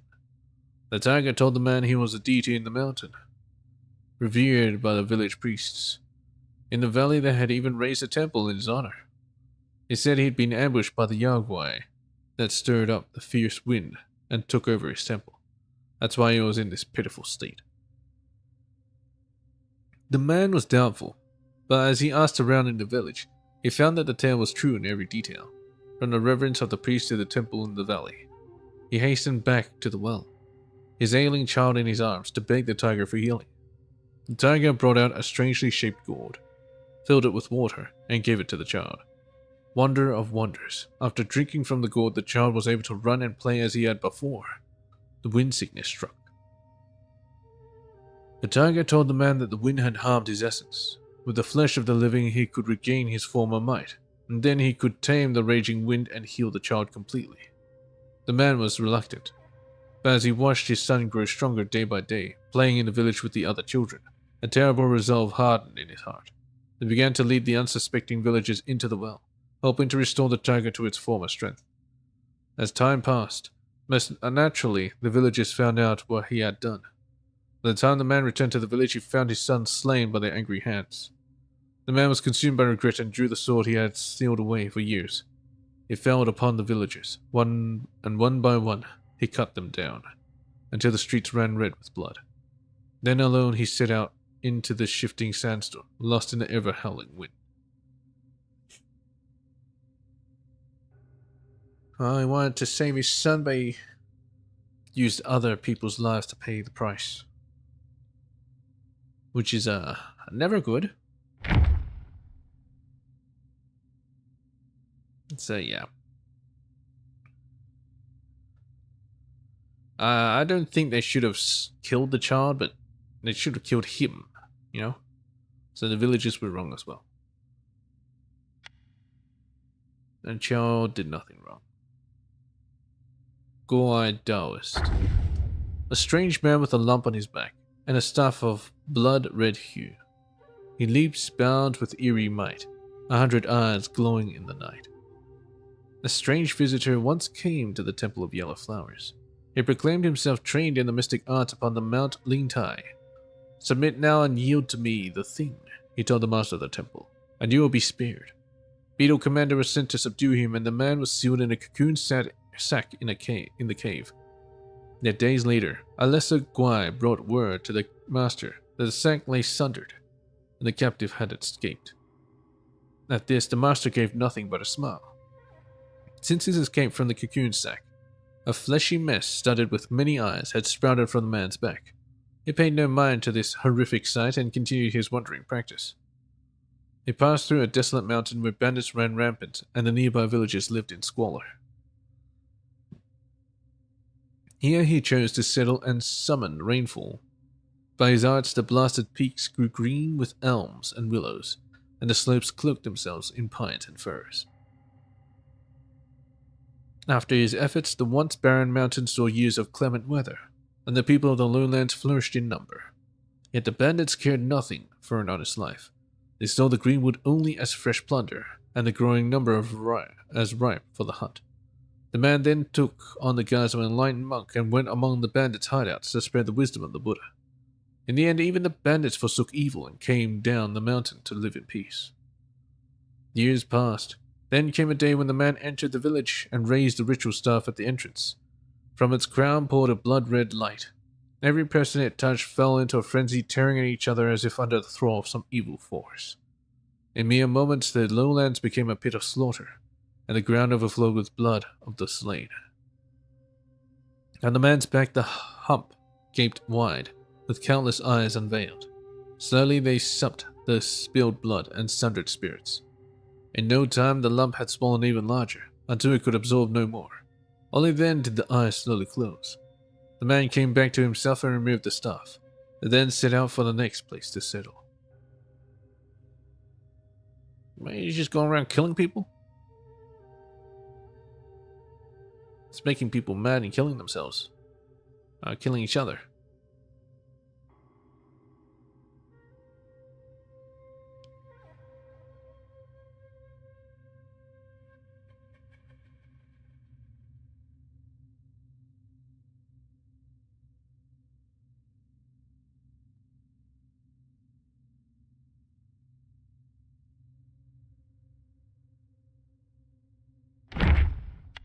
Anyway, Mad Tiger. Yellow wind invades the land. Brothers turn to strife. Father's vengeance left unclaimed in the well of life. Roaring through the mountain pass, a heart that feigns to care. Actions always half-complete, dreams and life laid bare. One day the brother of Tiger Vanguard was practicing his roaring technique at the bottom of a well when he saw someone climbing down the vines. Seeing that the intruder had some courage, he refrained from attacking and instead inquired about his purpose. The man explained that he was seeking Bodhisattva to cure his son's wind illness, but he failed, and now his son was on the brink of death. Hearing this, Tiger Brother devised a plan. He attributed his elder brother's deeds to himself and convinced the man to bring his son, claiming he could treat the boy. When they first met, the boy's face was pale, too weak to climb down the well by himself. The boy was carried by his father by tying him with a hemp rope to lower him safely into the well. Tiger Brother examined the boy and confirmed that his spirit had been disturbed by the Samadhi wind. Without stopping the wind and sand, no one could cure him. Tiger Brother remembered that his brother had given him a magical gourd. Drinking from it could strengthen one's vitality, and he thought it might keep the boy alive. After the boy drank the water Tiger Brother gave him, he indeed regained some energy and could speak. Despite his long illness, the boy was very polite. He thanked Tiger Brother for his help, praising him endlessly. In the boy's admiring gaze, Tiger Brother found a long-lost sense of satisfaction. He instructed the father and son to come daily to take a sip from the gourd, or the boy would relapse. He just liked getting praises. After several visits, the boy's condition improved significantly. He could walk around and even play in the village, making many friends. Each time he came to drink from the gourd, he would call Tiger Brother a Tiger God, and share his new food, toys, and experiences. Despite his initial wariness of the father and son, Tiger Brother gave this boy his gourd when he observed that the man was sincere and honest. He instructed the boy to keep the gourd close. Heeding his words, the boy's health improved even more. Yet abruptly, the father and son stopped visiting. A tiger brother waited for several days, thinking they might have run off with the gourd. Determined to find out what happened, he went to the village. Upon entering the village, he saw blood everywhere. The villagers had been slaughtered. In the village entrance, there was a thin coffin, and inside lay the boy's body. He still wore the gourd Tiger Brother had given him around his neck. Judging by the wounds, it seemed that he had been beaten to death with sticks. Tiger Brother carried the coffin back to the bottom of the well. He decided to wait until he was strong enough. One day, he would stop that cursed wind and sand. What? Well, why? The father's story was completely different.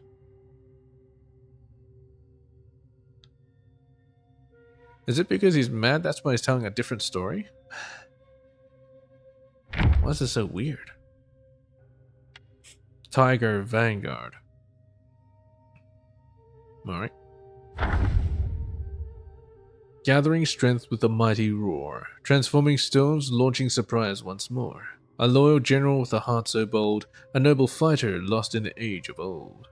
The Tang monk and his two disciples pressed on.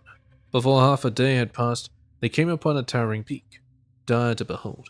As they gazed upon it, there arose a tumult of wind, and from the mountainside leapt a tiger, dappled and fierce, its tail lashing in the wind. I am no common beast, it roared. I am the vanguard of the Yellow Wind King. By order of my liege, I patrol this range and seek out mortals to serve as side dishes for his brews. The Yaoguai closed in with a flurry of claws aimed at Bajie's face. Wukong whipped out his staff with a shout. Take him! Bajie rallied his courage, and the Yaoguai fell back in disarray.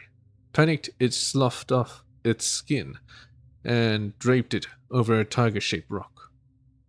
Loose from its flesh, it transformed into a screaming gale and raced back to the mountain road, and there it found the Tang monk chanting his sutra. In a trice, the tiger seized the monk and bore him away on the wind. The tiger brought the monk to the mouth of the cave and, stilling the wind, spoke to the guard. Tell this to our master. The Tiger Vanguard has captured a monk and awaits the king's decision at the gate. The guard rushed in to report. Out came two tiger cubs, who hailed the Vanguard as their father, and made their courtesies. The older cub asked, Where did you find this pale-faced monk? The Vanguard laughed. A stroke of luck. I was patrolling the mountain and chanced upon him. The younger cub, overjoyed, said, Well done, father. Teach me how you did it someday. Even as they spoke, the master of the cave sent word. Bring him in. Along with his sons, the Tiger Vanguard presented the Tang monk before his master. My king, the Vanguard began. I was honored with your command to patrol the mountain. By chance I came across a monk, none other than the Tang Emperor's sworn brother, Tang Monk, bound for a journey to the west to seek the scriptures. I seized him and now offer him to you to grace your table. The master, surprised, demanded the full tale. The Vanguard knelt to one side and recounted the fight. Hold, said the cave master. We do not eat him just yet. The Vanguard protested. My king, it is against our nature to refuse the food before us. But his master replied, You do not understand. Eating him would be no great matter, but I fear the two disciples of his will come clamoring at our gate. It is safest to bind him in the windrest post in our rear garden. Wait 3 days or 5. If his disciples do not come to our gate, we will boil, steam, fry, or roast him at our leisure. There is no rush. The vanguard rejoiced. Wise beyond measure, my king. Wise indeed.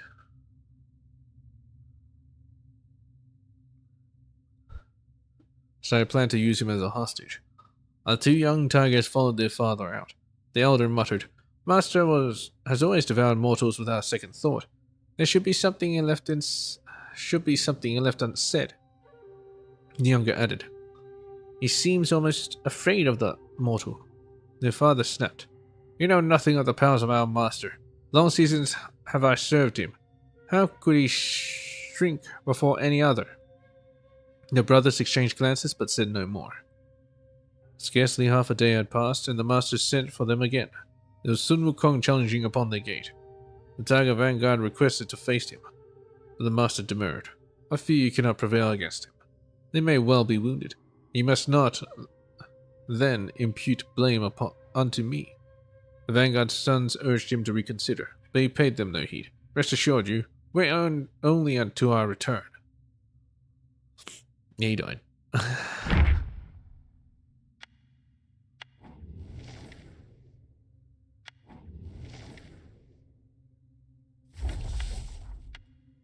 Okay, that should do for the chiefs. Then I'll do kings and then characters. Oh. Let's continue a bit.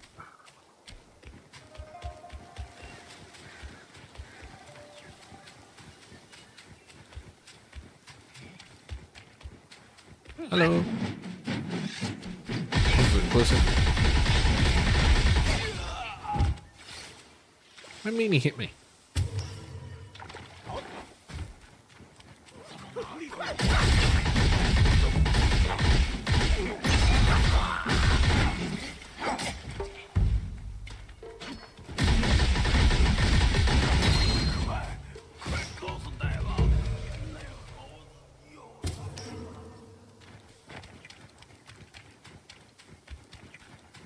I'm gonna probably just go straight for the boss.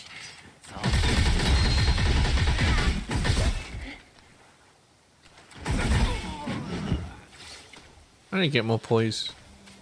This is bullshit. I'm getting interrupted so much.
就在樊笼里，复得返自然。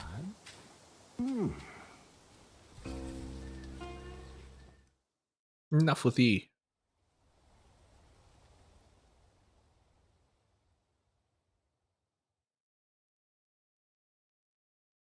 Need more horns. 继承天命，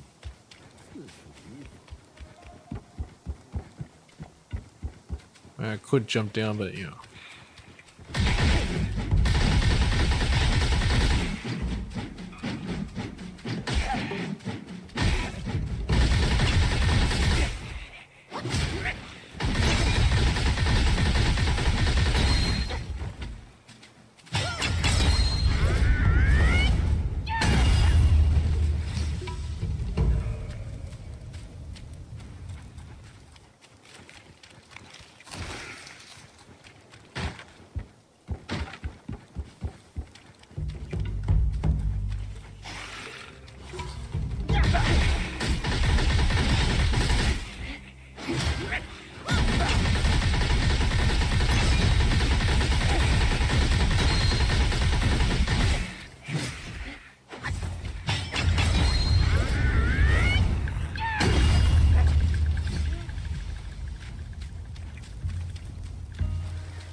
Yeah, it's Monkey Boy.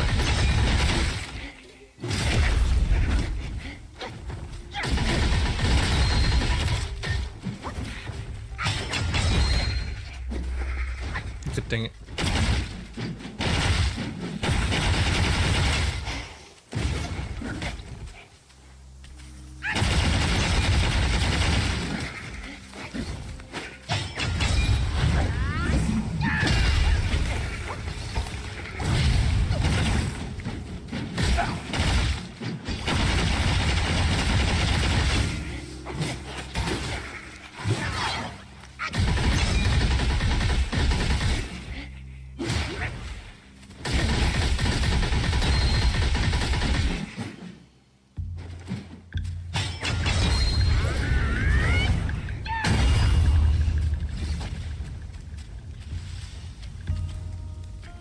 Yeah, it's still working. I wonder if it'll work for this. Actually, it should work even better for this guy, because he does ranged 发 attacks. 明广谋，若是今日死在你手，帮我带句话给师傅。肉眼凡夫，求而不得神仙苦，半荣半枯，几人之事，长生。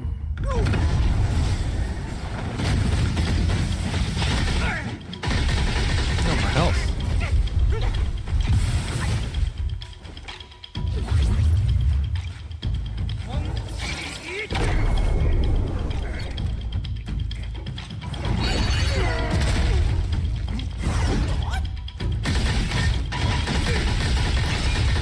Stay there for a second. No.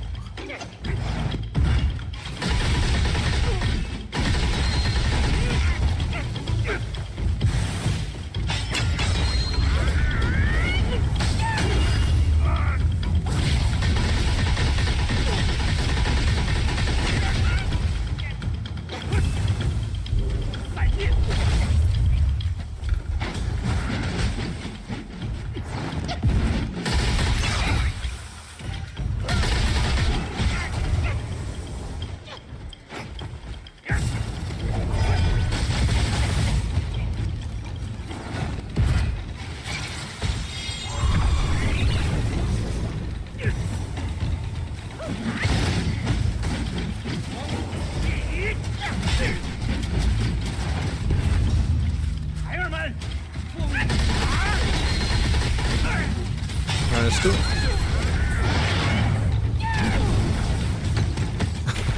Most of it missed.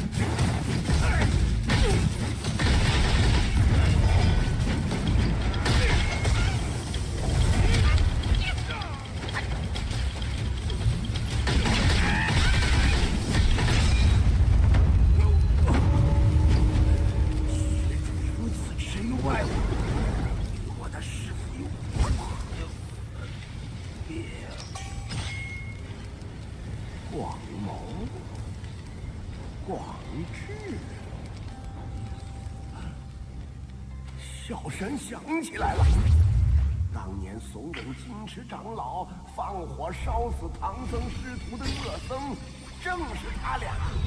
Indeed, they conspired to burn him. 都随那场火灰飞烟灭了。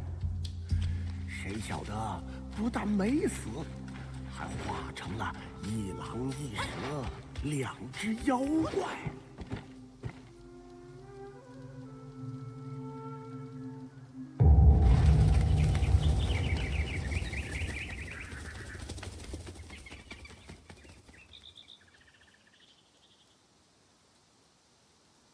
Alright, let's get to the next shrine and I'll read the next 有 thing. 种不好的预感，钟响之后，后山传来的怨气似乎更重了一些。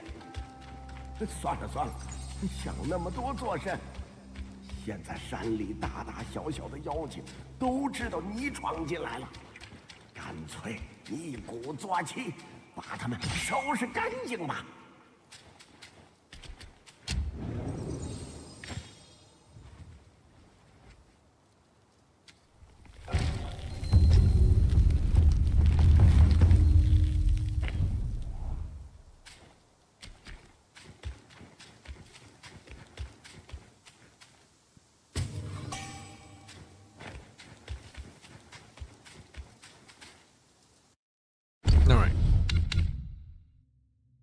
Up to Kings.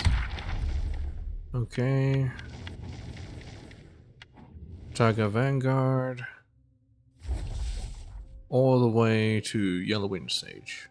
Alright. Tiger Vanguard. Majestic and grand, with a fierce display. Striped coat, eyes like lightning's ray. In the blood pool its wrath does rise. With a bronze head and iron tail it terrifies. The tale began centuries past, when the journeyers crossed Yellow Wind Ridge. In those days, the old Tiger Vanguard lost his life seizing the Tang monk. They left behind 2 sons who, once orphaned, had to fend for themselves. Indeed. The mountain groves lay in ruins. The Tiger brothers led the remaining Lesseguys in a bitter struggle for survival. Fortunately, their father had taught them enough to make a living. As the sandstorms ebbed, Rockwise slowly restored the groves to their former state. The elder Tiger, following his late father's ways, governed the Yaoguais in the mountain. Each knew their place and dared not prowl forth to prey on the living. Later, mortals drawn by the lush peaks and clear springs built a village amid the slopes. The elder Tiger gained renown as a deity of the mountain with the principle: devour the evil and shield the good.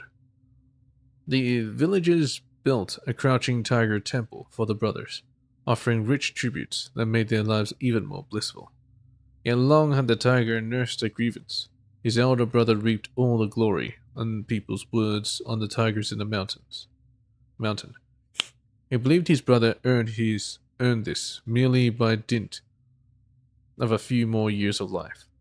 Another century turned, and Yellow Wind Sage returned to Yellow Wind Ridge with a host of Ragwise. The younger tiger declared that it was the sage's negligence that had doomed their father. He clamored to slay the sage in vengeance. Skibidi? I don't even know what that means. He clamored to slay the sage in vengeance, urging his brother to drive off the rats. Deeming this just, the elder agreed. But in that fight, the sage unleashed a vessel like a bodhisattva's severed head. With its scales sharp as an edge, in a single clash the younger tiger fell grievously wounded. For the life of his little brother, the elder tiger at once cast down his arms and knelt in surrender. The sage held no grudge. After learning the brother's origin, he even bestowed upon the surrender the title of Vanguard. When a younger tiger woke and learned his brother now served as the Vanguard, he seethed in disbelief. The brothers quarreled bitterly until the younger stormed off, severing all ties with the only family he had left. In the Tiger Vanguard's eyes, that yellow-furred rat had twice destroyed his family, and left them broken and scattered. He hated him for that, but he was no fool. As long as the rat had protection from the High Ones, what more could a tiger do beyond venting his rage by devouring a few lesser rats each day? So that's why he eats so many rats. He's taking his anger out on them.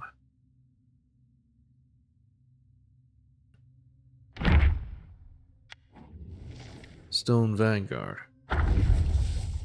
Stone forms the mountain's bones, firm and true. Earth's essence prized for all it can imbue. Its back bears towering rocks reaching the sky, lofty in stature and majestic in height.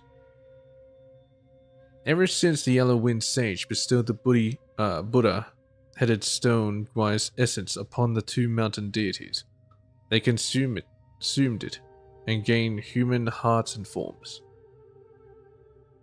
The union of the 2 resulted in the birth of a stone child. Thus the Yaoguais referred to them as Father of Stones, the Mother of Stones, and Son of Stones. Later, the Father of Stones left the mountain for some reason, and the Son of Stones went in search of him, leaving the Mother alone. The Mother of Stone was never fond of violence. When the Yellow Wind Sage gave her the essence, he entrusted her with the task of diligently taking care of the mountain's inhabitants. She took this responsibility seriously and worked hard.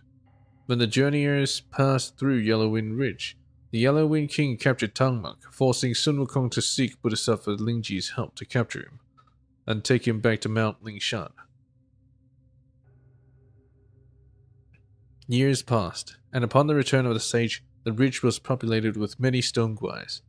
Among them was a particularly strong and robust stone guai, which he learned was created by the Mother of Stone with all her might to guard the cave. One day the Yellowwind King personally came to visit Mother of Stone, only to be blocked by the stone guai. Alarmed by their disobedience, he feared it might become a threat. Hence he summoned the newly appointed Tiger Vanguard to eliminate the strong stone guai. Tiger Vanguard agreed but was reluctant to fight him. They had once worked together to rebuild the mountain, and he knew the strong stone guai was highly respected by the other stone guais. He saw him as an elder brother. He advised the stone guai, "Brother, we've endured much to reach this point. If I can help, I will. I've arranged everything. You just need to retreat into the valley and keep a guard on Shigandang. No need for anything vicious. Today I come with kind words, but tomorrow it might be a battle. Though we have some skills, we are no match for the yellow-furred cat. Why not join me as a vanguard and keep things as they are?"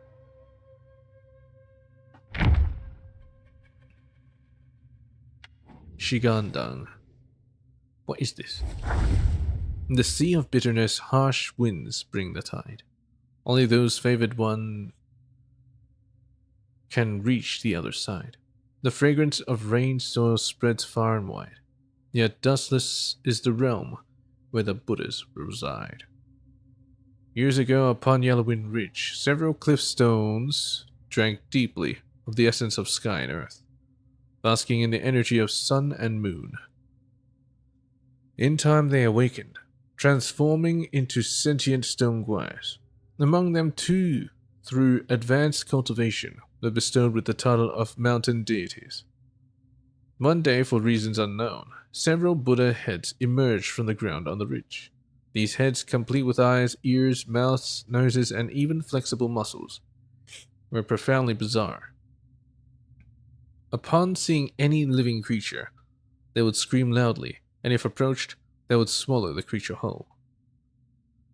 One stone guai, finding these Buddha heads strange and dangerous, decided to eliminate them to protect the mountain's inhabitants. It rammed into one of the Buddha heads, crushing it into a pulp. However, the flesh adhered to the stone guai's body had soon grew into a new stone Buddha head. From that moment on, the stone guai's temperament completely changed. They began to roam the mountains, searching for other Buddhist heads, crushing them, allowing them to grow on his back. As the number of Buddha heads on his body increased, so did its size. It no longer took nourishment from the universe, but instead fed on the mountain's living creatures to cultivate. The other stone guais could not defeat it. A single punch from it could shatter them into pieces, destroying their souls. When the yellow-furred rat and his followers left the kingdom of flowing sands and passed through the Yellowwind Ridge, they encountered the mountain deities, leading several stone guais to drive the infested stone guai away. The yellow-furred rat seemed to understand the nature of those Buddha heads well. A strong sense of righteousness led him and his followers into battle. In a great victory, the yellow-furred rat not only destroyed the infested stone guai, but also eradicated all the flesh Buddha heads in the mountain. He extracted the essence from the guai and divided it between the two brave mountain deities. He also gouged out the eyeballs from the Buddha heads and placed them in the valley as a seal. The mountain's inhabitants greatly admired the Yellow Wind guai. Seeing that he could summon the wind, they named him the Yellow Wind Sage, and revered him as their king, settling with him in Yellowwind Ridge. He saved the day again.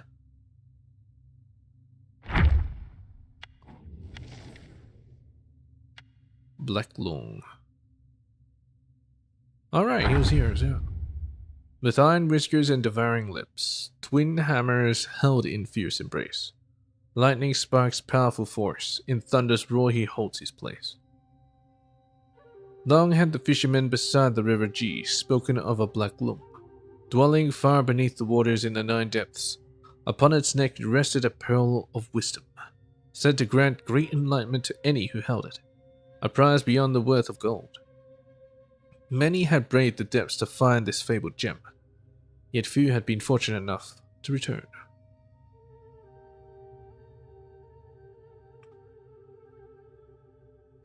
With bitter tears they told of the perils below, of returning with nothing to show for their trials and worse, of facing the wrath of the fearsome Lung Prince. Armed with twin hammers that summoned forth fury of thunder, the prince would smite those before him, leaving nothing but dust. Long ages passed, yet still, there were those who sought the pearl. Among the people it was whispered that when the river Ji burst its banks, and the waters rose in wrathful flood, it was surely the doing of the Lung Prince, his wrath roused by the trespasses of those who sought its treasure. In hopes of appeasing him, they built a grand and splendid temple, where they offered worship and tribute to the Lord of the Watery Depths. Then came a day when a young man arrived, clad in a midnight hue, with a necklace of moon-pale stones around his neck. He named himself a master thief with skills beyond compare. Though all cautioned him against earning the Long Prince's wrath, he paid no heed. With a single swift dive, he set his course for the Long's palace. To his surprise, he found the palace strangely silent and empty, but no sign of the soldiers had been expected. A heavy sense of desolation hung in the air. Puzzled, he went to seek the sea treasury and saw a sturdy, tawny-skinned man sitting amid piles of chests, his brow furrowed in worry. At the sound of his approach, the man who turned out to be the Lung Prince stirred, dug a string of pearls from a chest, and tossed them on the ground. "The pearl of wisdom you seek is not mine to give," he said in a weary voice. "Take these if you must and go."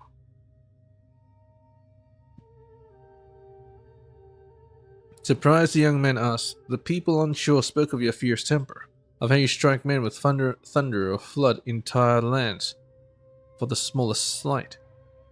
The Lung Prince shook his head. "The flesh of mortals holds no savour for me. Think you that I am some petty Yaogwai to wreak havoc at my own whim? No, I would not dare to call forth the smallest storm save at the bidding of those higher. Idle talk, all of it. My old sire was condemned to the spite of steel for one trifling error. We Lungs, although our hearts are true as any, are treated with such injustice." The young man said, "I have heard of the Lung King's plight, a grievous injustice indeed. Is it for his sake that you find yourself in such reduced circumstances?" Seeing he was no mortal, the Lung Prince said, "Precisely. I have no wish to meet my end upon the Lung slaying terrace. I asked a fortune teller, and he said if I hide well and kill some westbound monkey, I may yet atone for my misdeeds and restore my honor." The young man pondered this. "A fortune teller, you say? It is the words of fortune teller that led me to this place. There might be some strange design at work in this meeting of ours. Why not go with me to where I come from? It just so happens to be on the very road that leads to the west." The Lung Prince was overjoyed, but the young man added, "I ask no small price, however. All the treasures in your hoard, they must be mine." Since the day of the young man's arrival, fewer and fewer were those who sought to plumb the river's depths in search of the pearl. Later on, the tools of their quest were one by one set aside, and in time the tales of the Lung Prince far below and the pearl of wisdom he guarded were no longer spoken of. He left. Everyone got tired of the thing because there's probably no proof of it, and they just forgot about it. Fuban, armored strong with horns that rise. Burrowing brings endless human cries. A Buddha's head, yet ominous it seems. One side a saint, the other a fiend. Well, which one's the saint and which one's the fiend? Good dang. The kingdom of flowing sands, abundant with gold, marked the sun's daily demise. The sun, truest of fires, plunged into the western seas, and the waters boiled and hissed at its touch. Each dusk, as the evening bell tolled, The king sent men to the ramparts, where they beat upon a great drum and sound clarion calls, thus neutralizing the noise of the seas, which would otherwise be sharp enough to ravage babies in their cradles. This drum, known as the drum of the setting sun, was a gift from the Buddha and granted peace to the common folk. In gratitude, they filled their land with golden statues of all those enlightened, and the place became to be known as the Buddhist Land of Gold. Yet as the years passed, the people's reverence for the Buddha grew to overshadow their regard for their secular ruler. This did not sit well with the king of the flowing sands. The chancellor, sensing his displeasure, petitioned for an end to Buddhism, and so the king decreed the razing of temples, the banishment of monks, and even the change of the kingdom's name. Oh my god. Jealous much? Not long after, at dusk, when a great drum was struck, a monstrous insect erupted from the earth, beyond the border. With terrible might it ravaged the humble villages, leaving untold dead in its wake. From then on, the sound of the drum unfailingly drew that Yao Guai from its den to wreak new ruin. The people declared this to be a karmic retribution, the result of the king's impiety. The chastened king halted his suppression of the Buddhist faith, and sent armies to slay the creature. Yet what hope had mortal men to prevail against a foe so mighty and dreadful? After a bitter struggle, they could only manage to frighten it back to its lair. Fortunately, there was an enlightened monk, yellow of hair and garb, passing through the land. This righteous soul could not bear to witness woe and injustice, and aided the armies in slaying the wicked insect.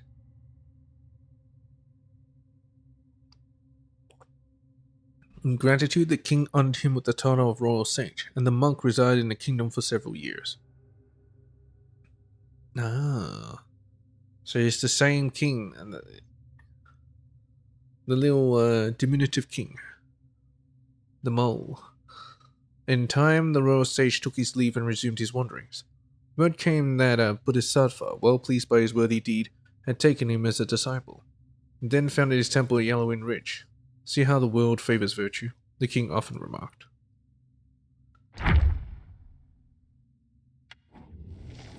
Yellow Wind Sage. Endless yellow winds, sands stretch afar. In the land once abundant, no homes there are. Half Guai, half immortal, who can decide? Thief or sage, why would he mind? Firelight flickered over a table laden with food and drink. The second prince of Flowing Sands sitting on the table, gnawed on what might have been half a haunch with relish. The king of Flowing Sands sat beside his son obediently. As someone who typically delighted in pointing out the missteps of others, he remained oddly silent during the feast.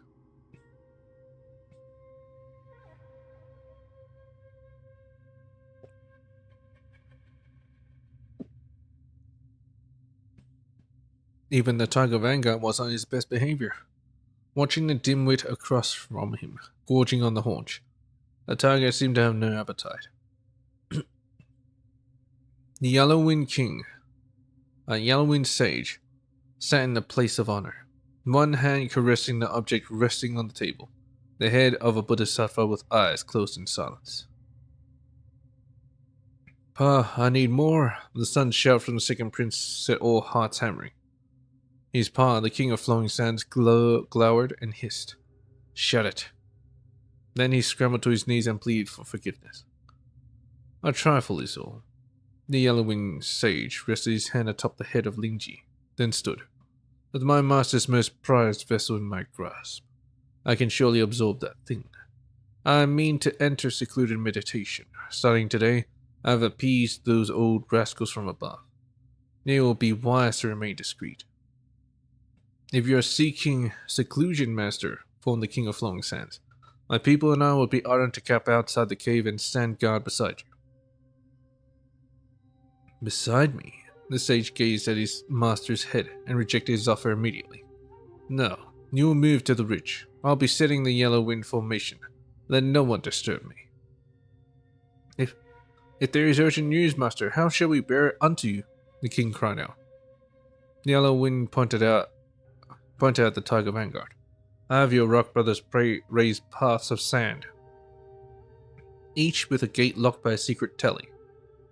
You two vanguards will each hold a telly.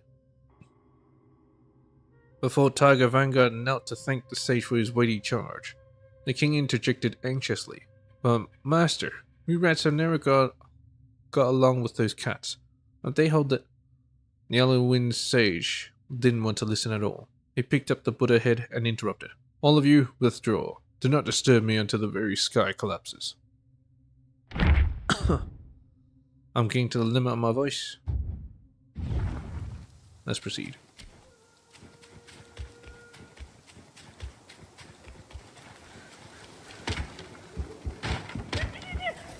愣着干嘛？快快快，把你哥哥！速手段给我打死！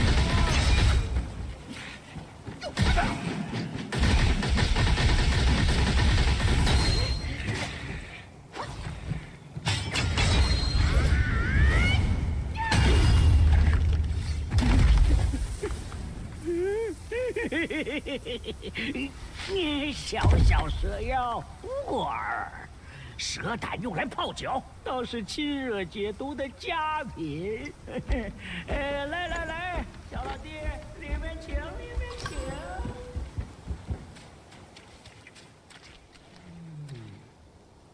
瞧瞧瞧，你这模样，多半也是花果山来的猴子。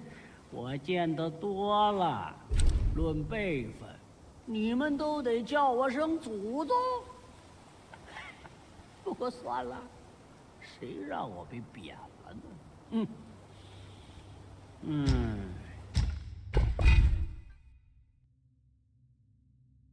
？Qintian Gourd? So recovers gourd usage. What?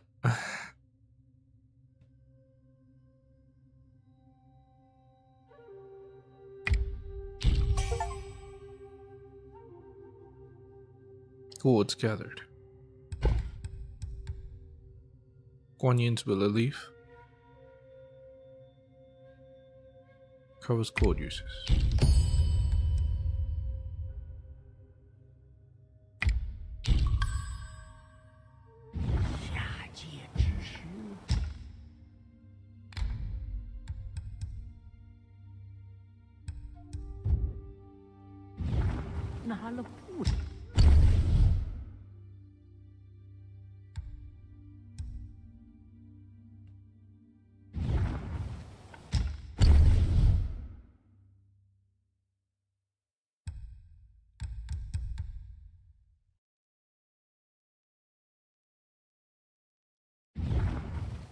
下回试试，一气猛喝几口。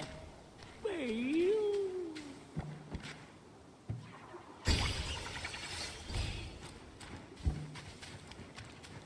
Let's go and deal with this guy down here. Shall take this first. How am I talking? Hello, Coda Cad. How you doing? "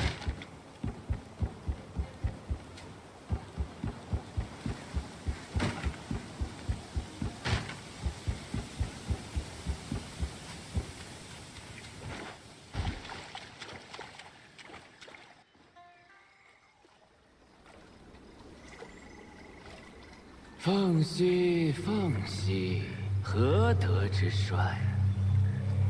往者不可见，来者犹可追。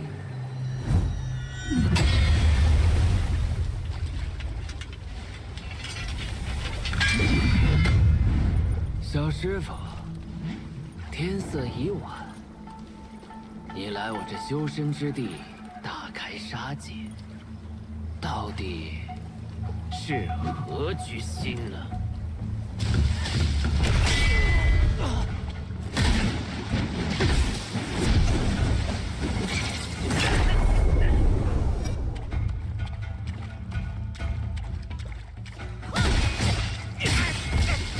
区区的土匪！ “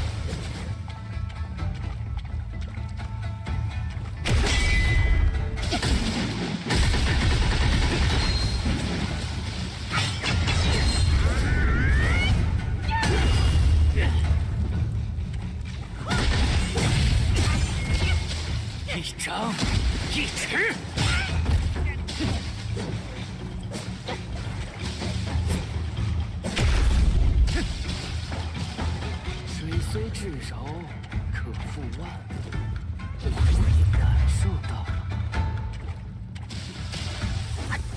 区区鼠辈！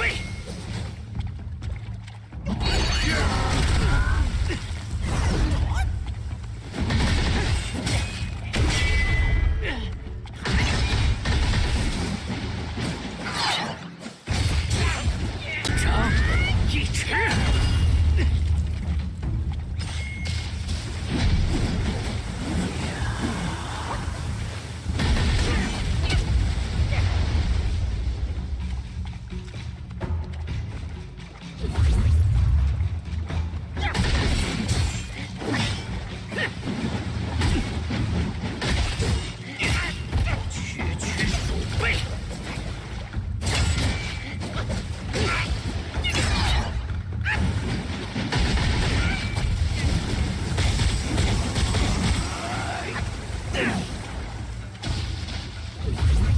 善若不失，小生劝你思量思量。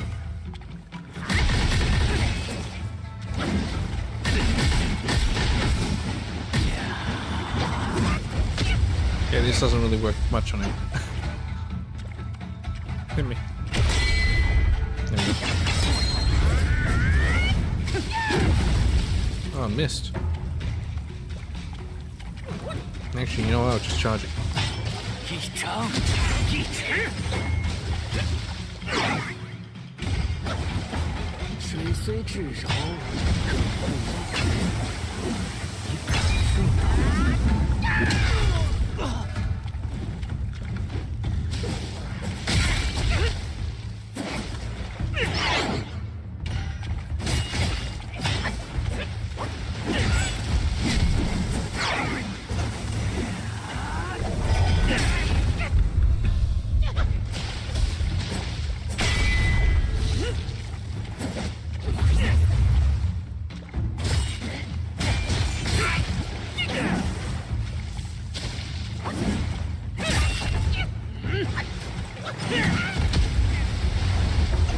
福祸无门，为人所招。你还不明白？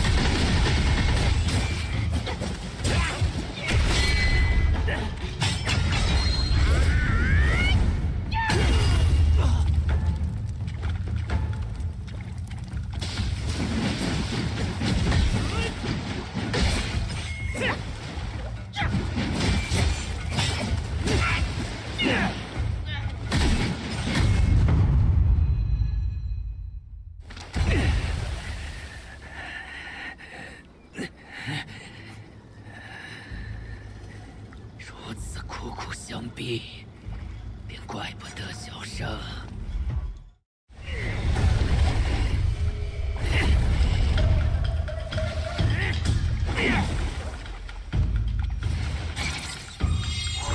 Let's see what they do.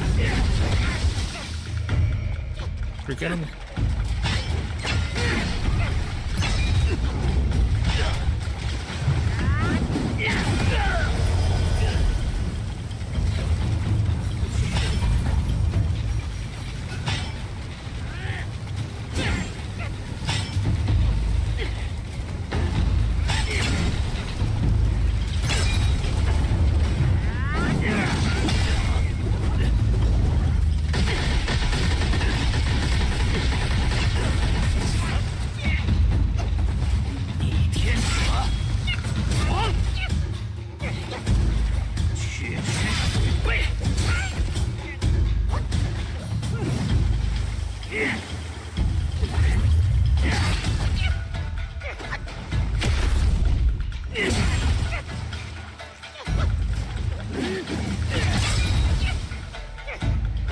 Bloody hell.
The hell? Why did it do so little damage?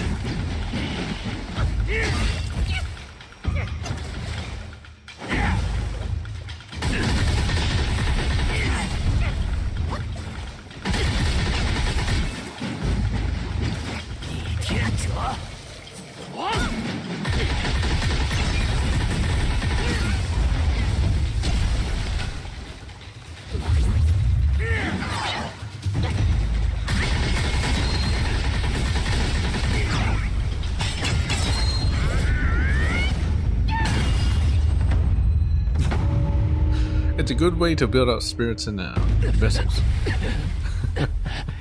Spirit and chi. 忘了最好。那三口钟，你可都见过了。旁人念念不忘的，也是你所求的。钟。自那黑风怪回来后，山里便立起了三口红钟，什么是豺狼口令？钟与当年的火烧禅院有关。人说像大话，小猴子，暗自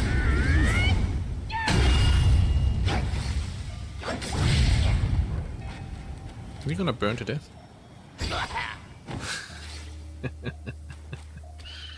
Alright.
Anyway, let's read the next part.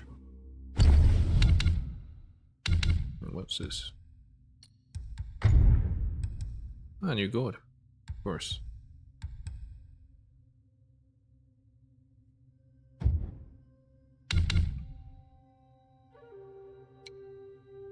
It's characters.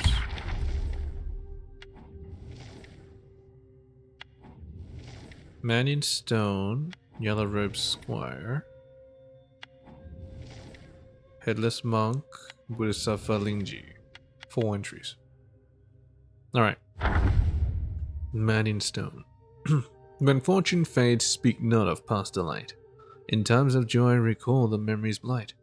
A single thought of greed can cloud the mind. Each step in anger binds, leaving wisdom blind.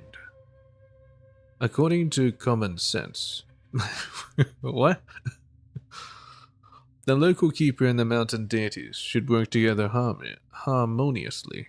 However, this was not the case in Yellowwind Ridge. Years ago, when the Yellowwind sage led his followers to subdue Buddha-headed Stone Guai, he sought the keeper's assistance in battle. The keeper, however, chose to remain a bystander. Consequently, when the Guai's essence was divided and distributed, only the mountain deities received a share, leaving the keeper empty-handed and filled him with resentment.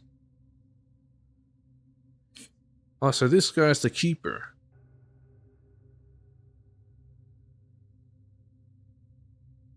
Keeper of Yellowwind Ridge. Huh. Knowing his own abilities were mediocre and lacking any significant divine powers or backing, the keeper believed that obtaining the essence would grant him great powers. akin to those of the mountain deities. Thus, when the Father of Stones departed and the Yellow Wind Sage surrendered, he harbored malicious intentions towards the Mother of Stones. He observed the valley for many days, noting how the stone guires were busy moving mountains and shaping stones, while the Mother of Stones merely issued commands from her stone cave. This gave him an idea. One day he transformed himself to resemble a stone guy and pretended to be on an errand to approach the Mother of Stones. His plan was to ram into her abdomen with all his might, hoping to crack her open and extract the essence. However, just as he leaped, the Mother of Stones let out a piercing scream, and several stone guys emerged from the ground nearby. Distracted, the keeper missed his mark and only managed to create a crack on the Mother of Stone's chest. Realizing his plan had been exposed, he clung to her, attempting to absorb her power with all his might. By the time the stone guys pried him off, he had absorbed half of her essence. Enraged, the stone guys chased and attacked him relentlessly. The keeper, unable to escape, tried to revert to his original form to fight back. To his dismay, he found himself unable to change back, likely because the stone essence had transformed him into a stone. The stone guys continued to batter him until he was buried in the ground. From then on, the keeper lost all hope and resigned himself to being a broken stone in the valley. Yet, he still believed that if he could obtain the other half of the essence, he might be able to transform back. Nope. And we fought her for no reason. For this keeper's greed, this spirit.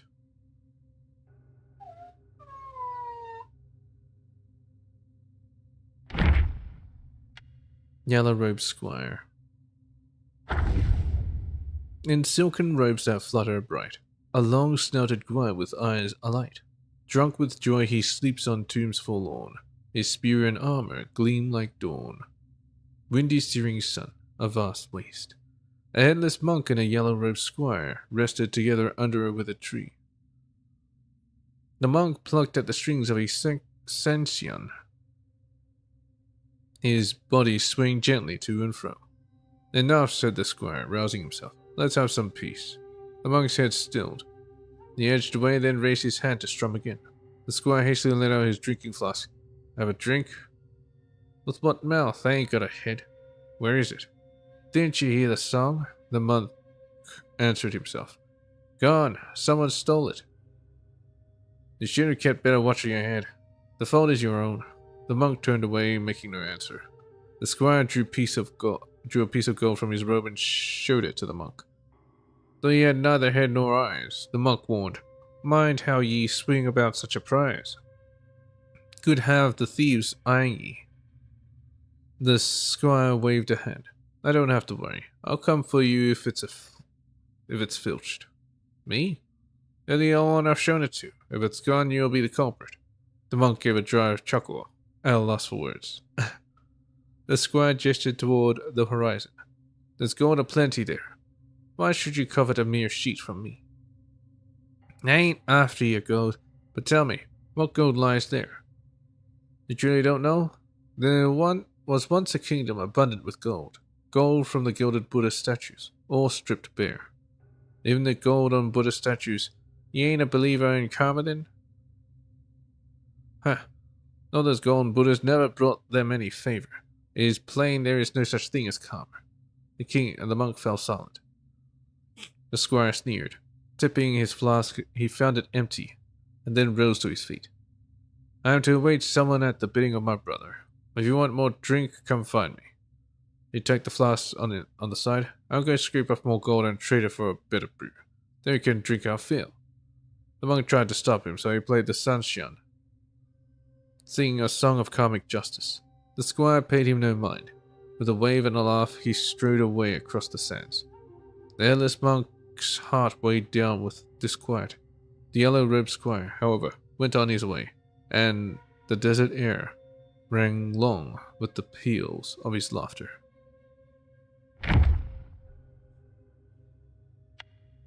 Headless Monk. Sanshan, Sanshan, grief and rage untold. Defeated and demeaned by my follower bold. Confused I saw kindness repaid with hate. The sands obscure the truth, the wind seals my fate. In the days when strange winds first howled through Windrest, a curious event unfolded. Children of the village were at play. near the village's edge, when haunting chords from the sunshine wafted through the air. Their young ears caught the song's pleasant notes. In a land of bloodshed and chaos sustained, intrigued in never having heard such a song, the youngsters raced toward the musician. As they neared, they beheld a figure leaning on a boulder headless. The children scattered in fright, all but young Chengda, who stumbled and fell. As he lay weeping and watching his friends flee, the headless monk ceased his strumming. He emerged from behind the rock and strummed once more. Invisible forces gently lifted Chengda, steadying him on his feet. No longer fearful, the boy observed that, apart from the missing head, this figure resembled the benevolent monks he had seen in the hamlet. Seeing Chengda unafraid, the headless monk plucked another cord. As cooling breeze passed over the boy's bruised leg, looking down, Chengda found his wound miraculously healed. Clapping in joy, he exclaimed, "Magic, magic!" The monk strummed again, and Chengda's torn trousers restored themselves. With that, the monk returned to his eerie song. Yellow Wind Ridge, a mighty old range, once buzzing with joy and glee, and vanished into a gust of wind and sand.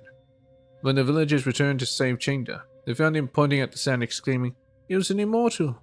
The adult scoffed. "Nonsense, what sort of immortal likes a head? You've seen a ghost, boy." Bodhisattva Lingchi. From emptiness, desires arise, bringing strife. From compassion, lust grows, vast as life. Past joys turn to future regrets. Cleanse the heart, let go as the wind sets. The reason behind Bodhisattva Lingchi's beheading was widely debated. Tiger Vanguard put it this way: how could we, mere followers, dare to discuss the master's affairs?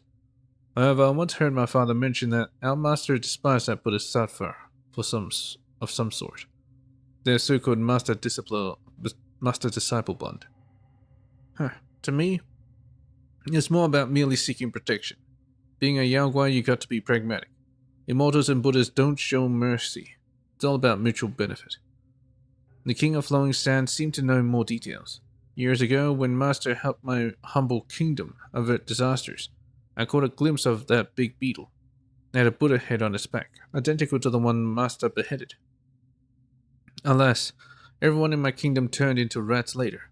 Master said it was a calamity he brought upon us, and left with his followers. I know he didn't want to leave. He always wanted Yaoguais to live dignified lives. The second prince was terse. "Master, not bad. The Bodhisattva deserved it." Ma Tianba passed through his side and said, "An oil-stealing rat climbs high only if someone steps up a ladder." The Halloween sage had only one comment about the matter. Those who bring disaster upon others will have the disaster brought upon themselves. If not by me, then by someone else. Alright, that's Act 2. I could go for this. There you go, Sean.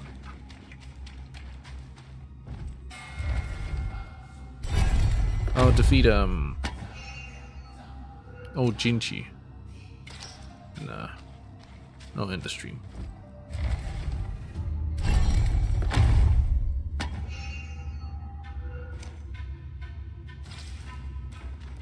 Converted to... Nice. I don't want a bunch of duplicates. Although my curios are getting duplicated, which is not exactly the best. Anyway, let's do this. I'll summon in the second half. Technically, I could summon the first half, but you know. 阿弥陀佛，那3口红烛。 Yeah, whatever.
coming down.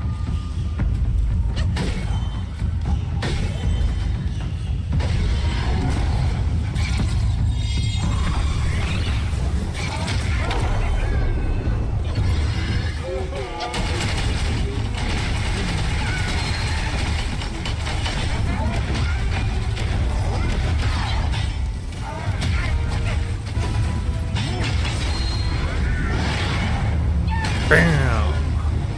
All at the same time, motherfucker.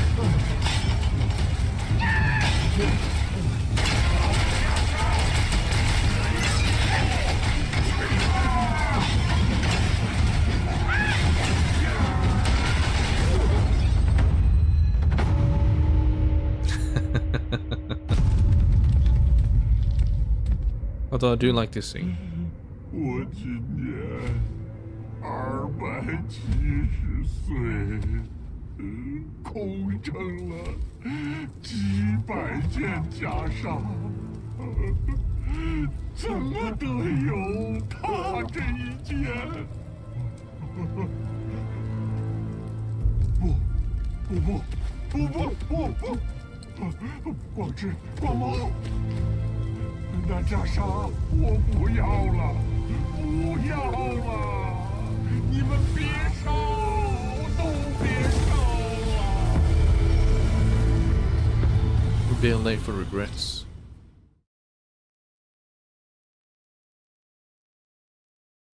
Alright, that'll do for today. Hope you enjoyed this lore reading. Got 4 more chapters. Holy shit. I think chapter 4 is the biggest.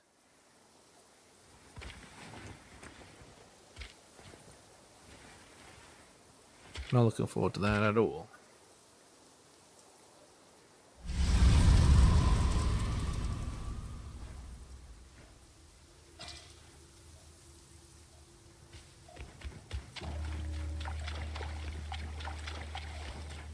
Maybe I'll get to the next shrine and then I'll end it. Yeah.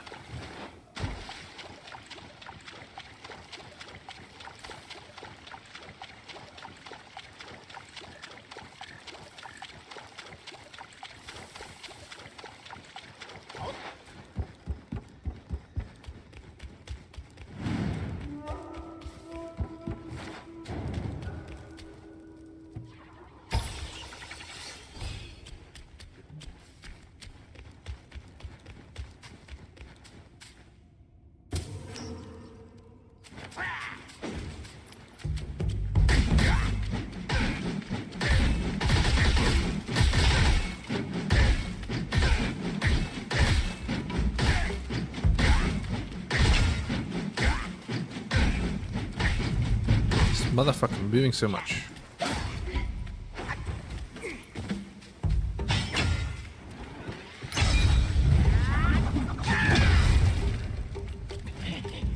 Alright, sit still. There we go.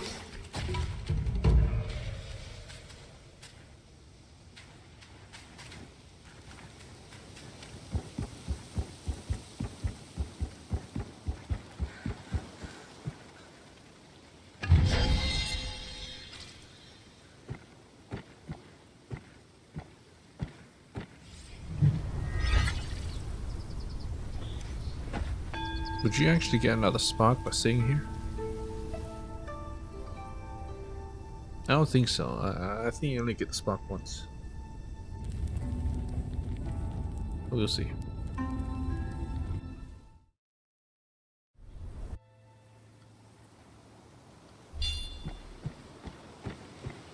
What? I got 0? I got 4.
You gonna sit still?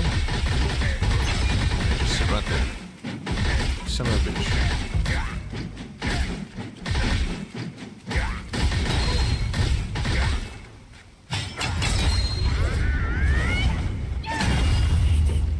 再练练。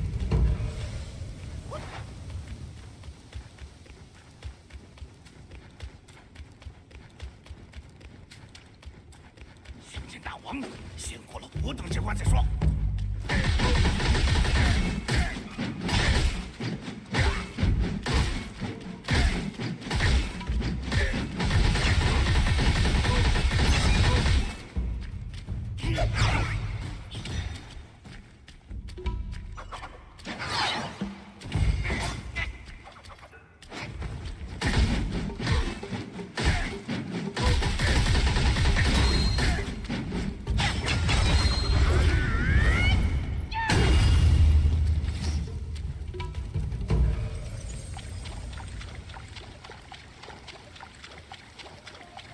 来都来了，亮棍吧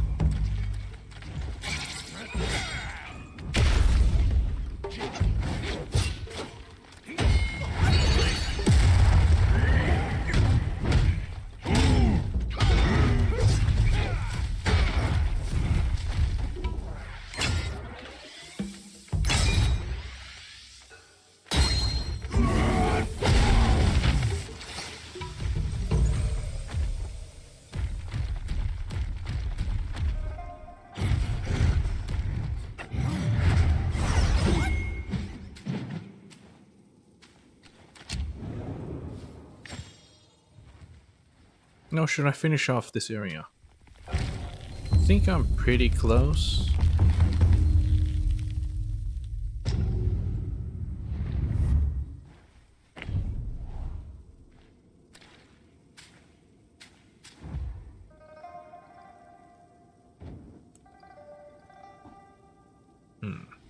Yeah, sure, why not?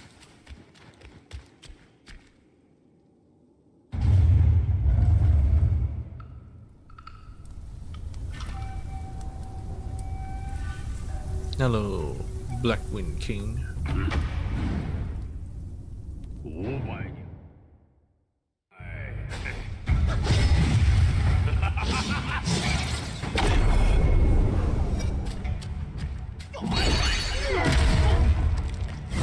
北方之民，岂是浪者？ wonder if I can 好 deflect it a 好 little 的 bit. 产业全被你毁了。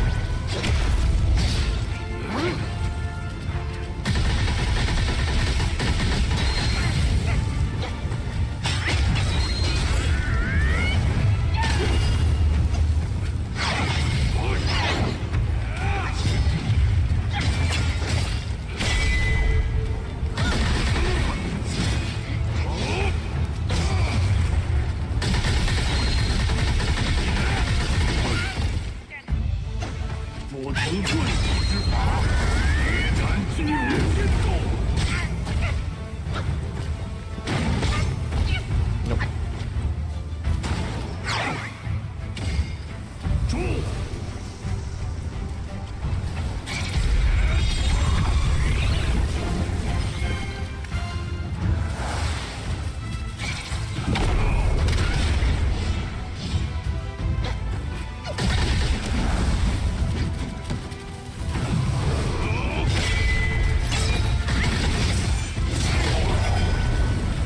Holy shit.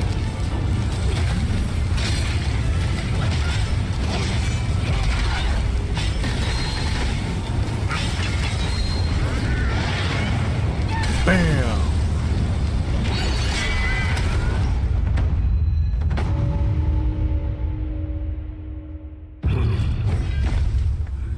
有点本事，有种跟我来山顶会会！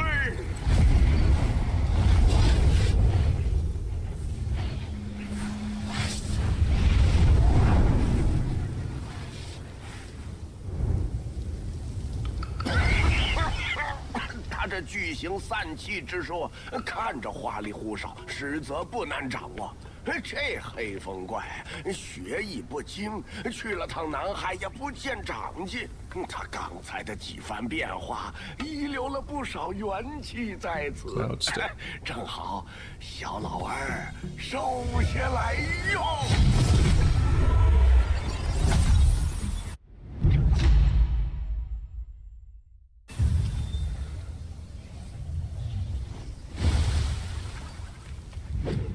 巨型散气，无痕无迹，里面门道大得很，自己慢慢领悟吧。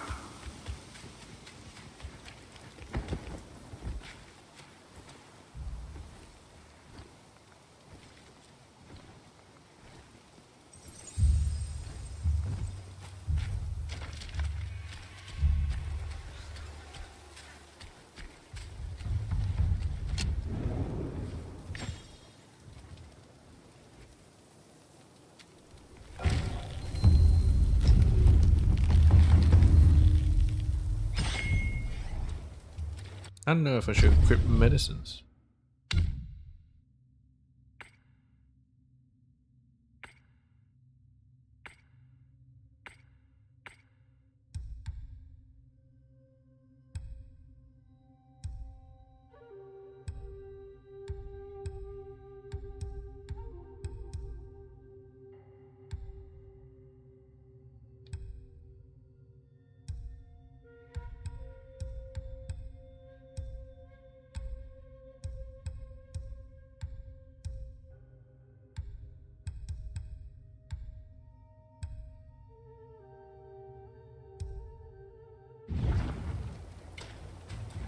Oh well, whatever.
Off he goes.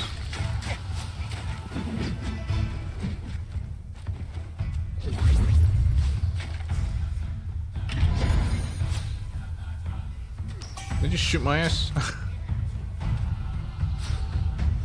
Shot my ass again? Stop shooting my ass.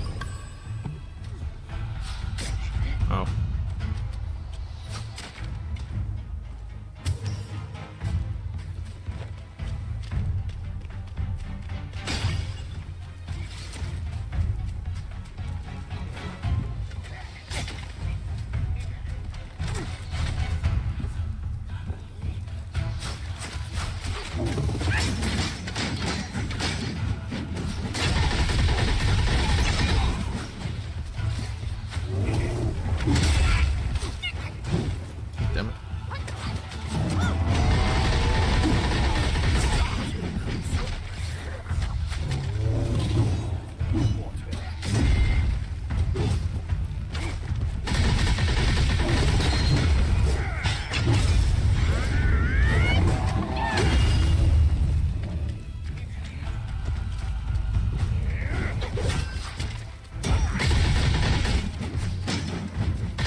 Yeah, I think I'll structure that way.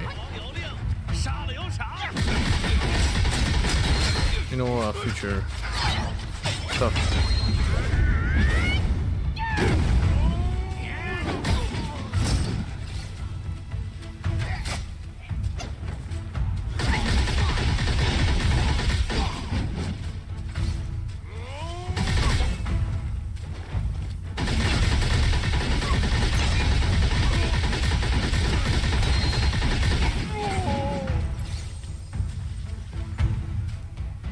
I'll do a little bit of boss, little bit of progression, and read in between.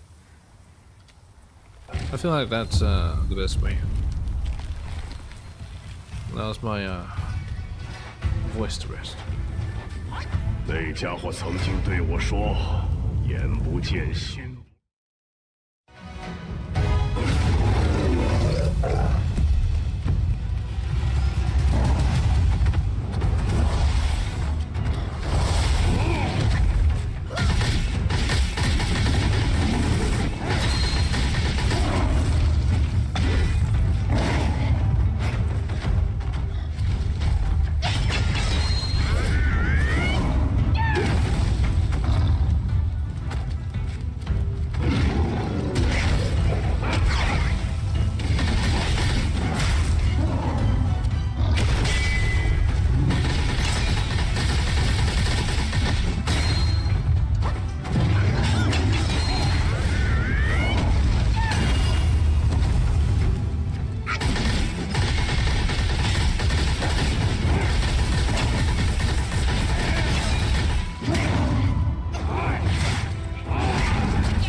I'll do this first.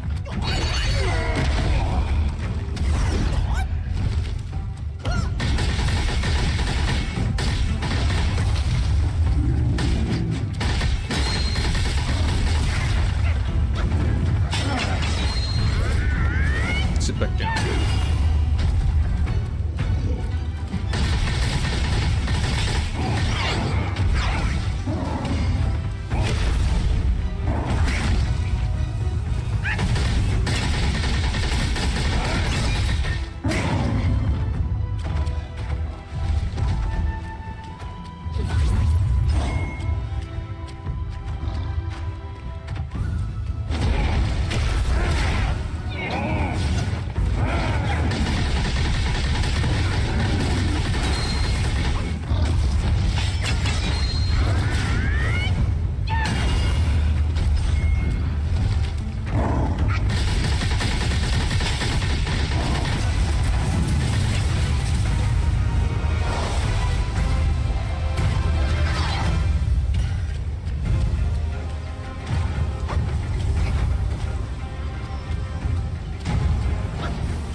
I got defeated.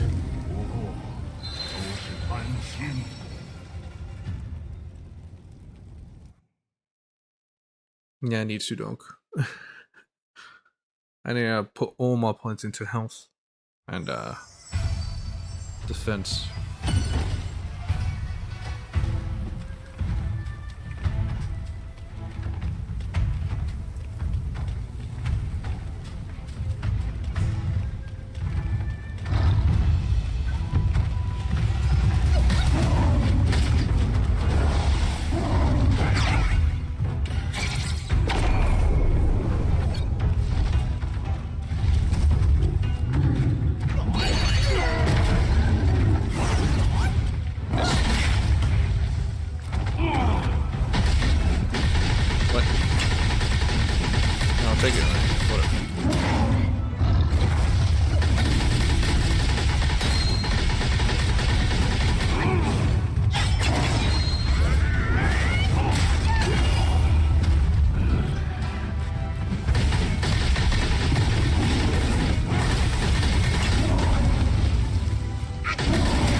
killed by these fucking wind.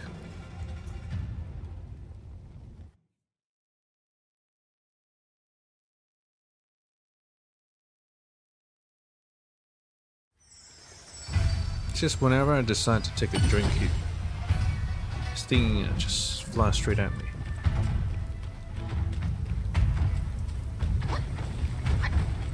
Maybe we should transform in that state.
Grind the button.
I don't know what kind of build this is, but whatever.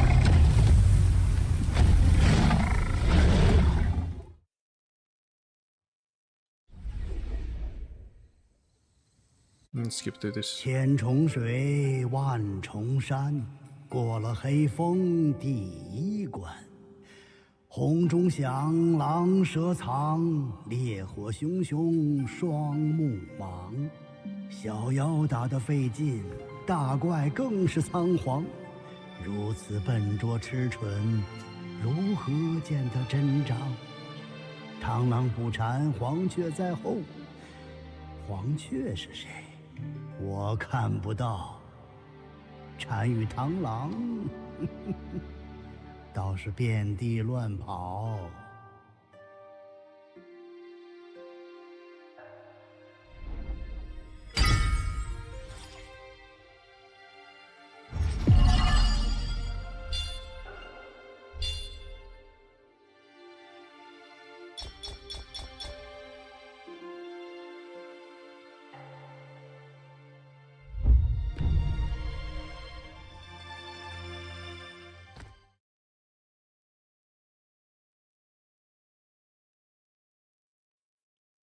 I don't think I can do I don't think I can make a beeline for Sudog, so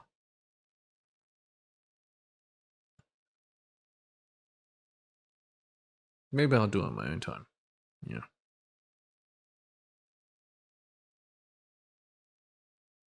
Yeah, I'll end it after this.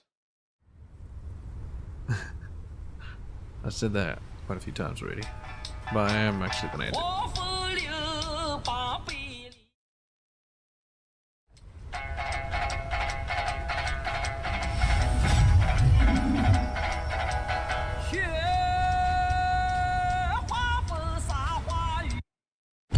I want to make like a poison build.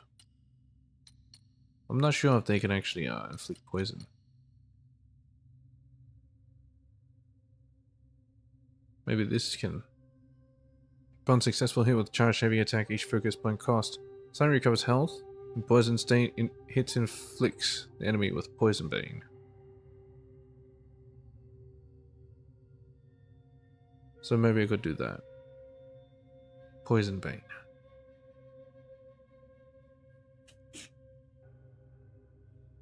I'm not sure how useful that is.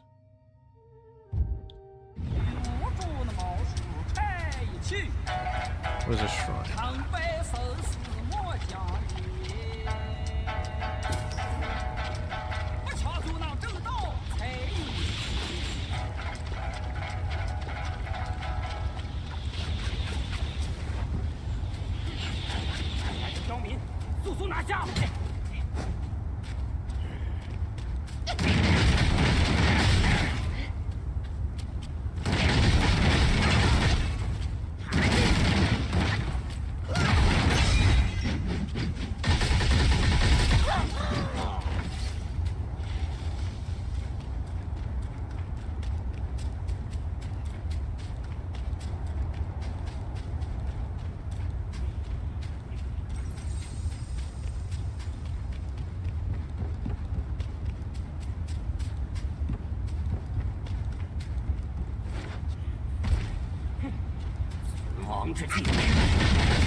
I can buy mine cores now. Anyway, yeah.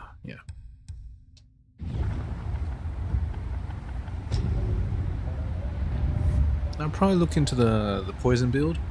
That's what I kind of want to do. Rather than this. Tanky build. Not really working out. Yeah. See you guys in the next one I get. Alright, Peach.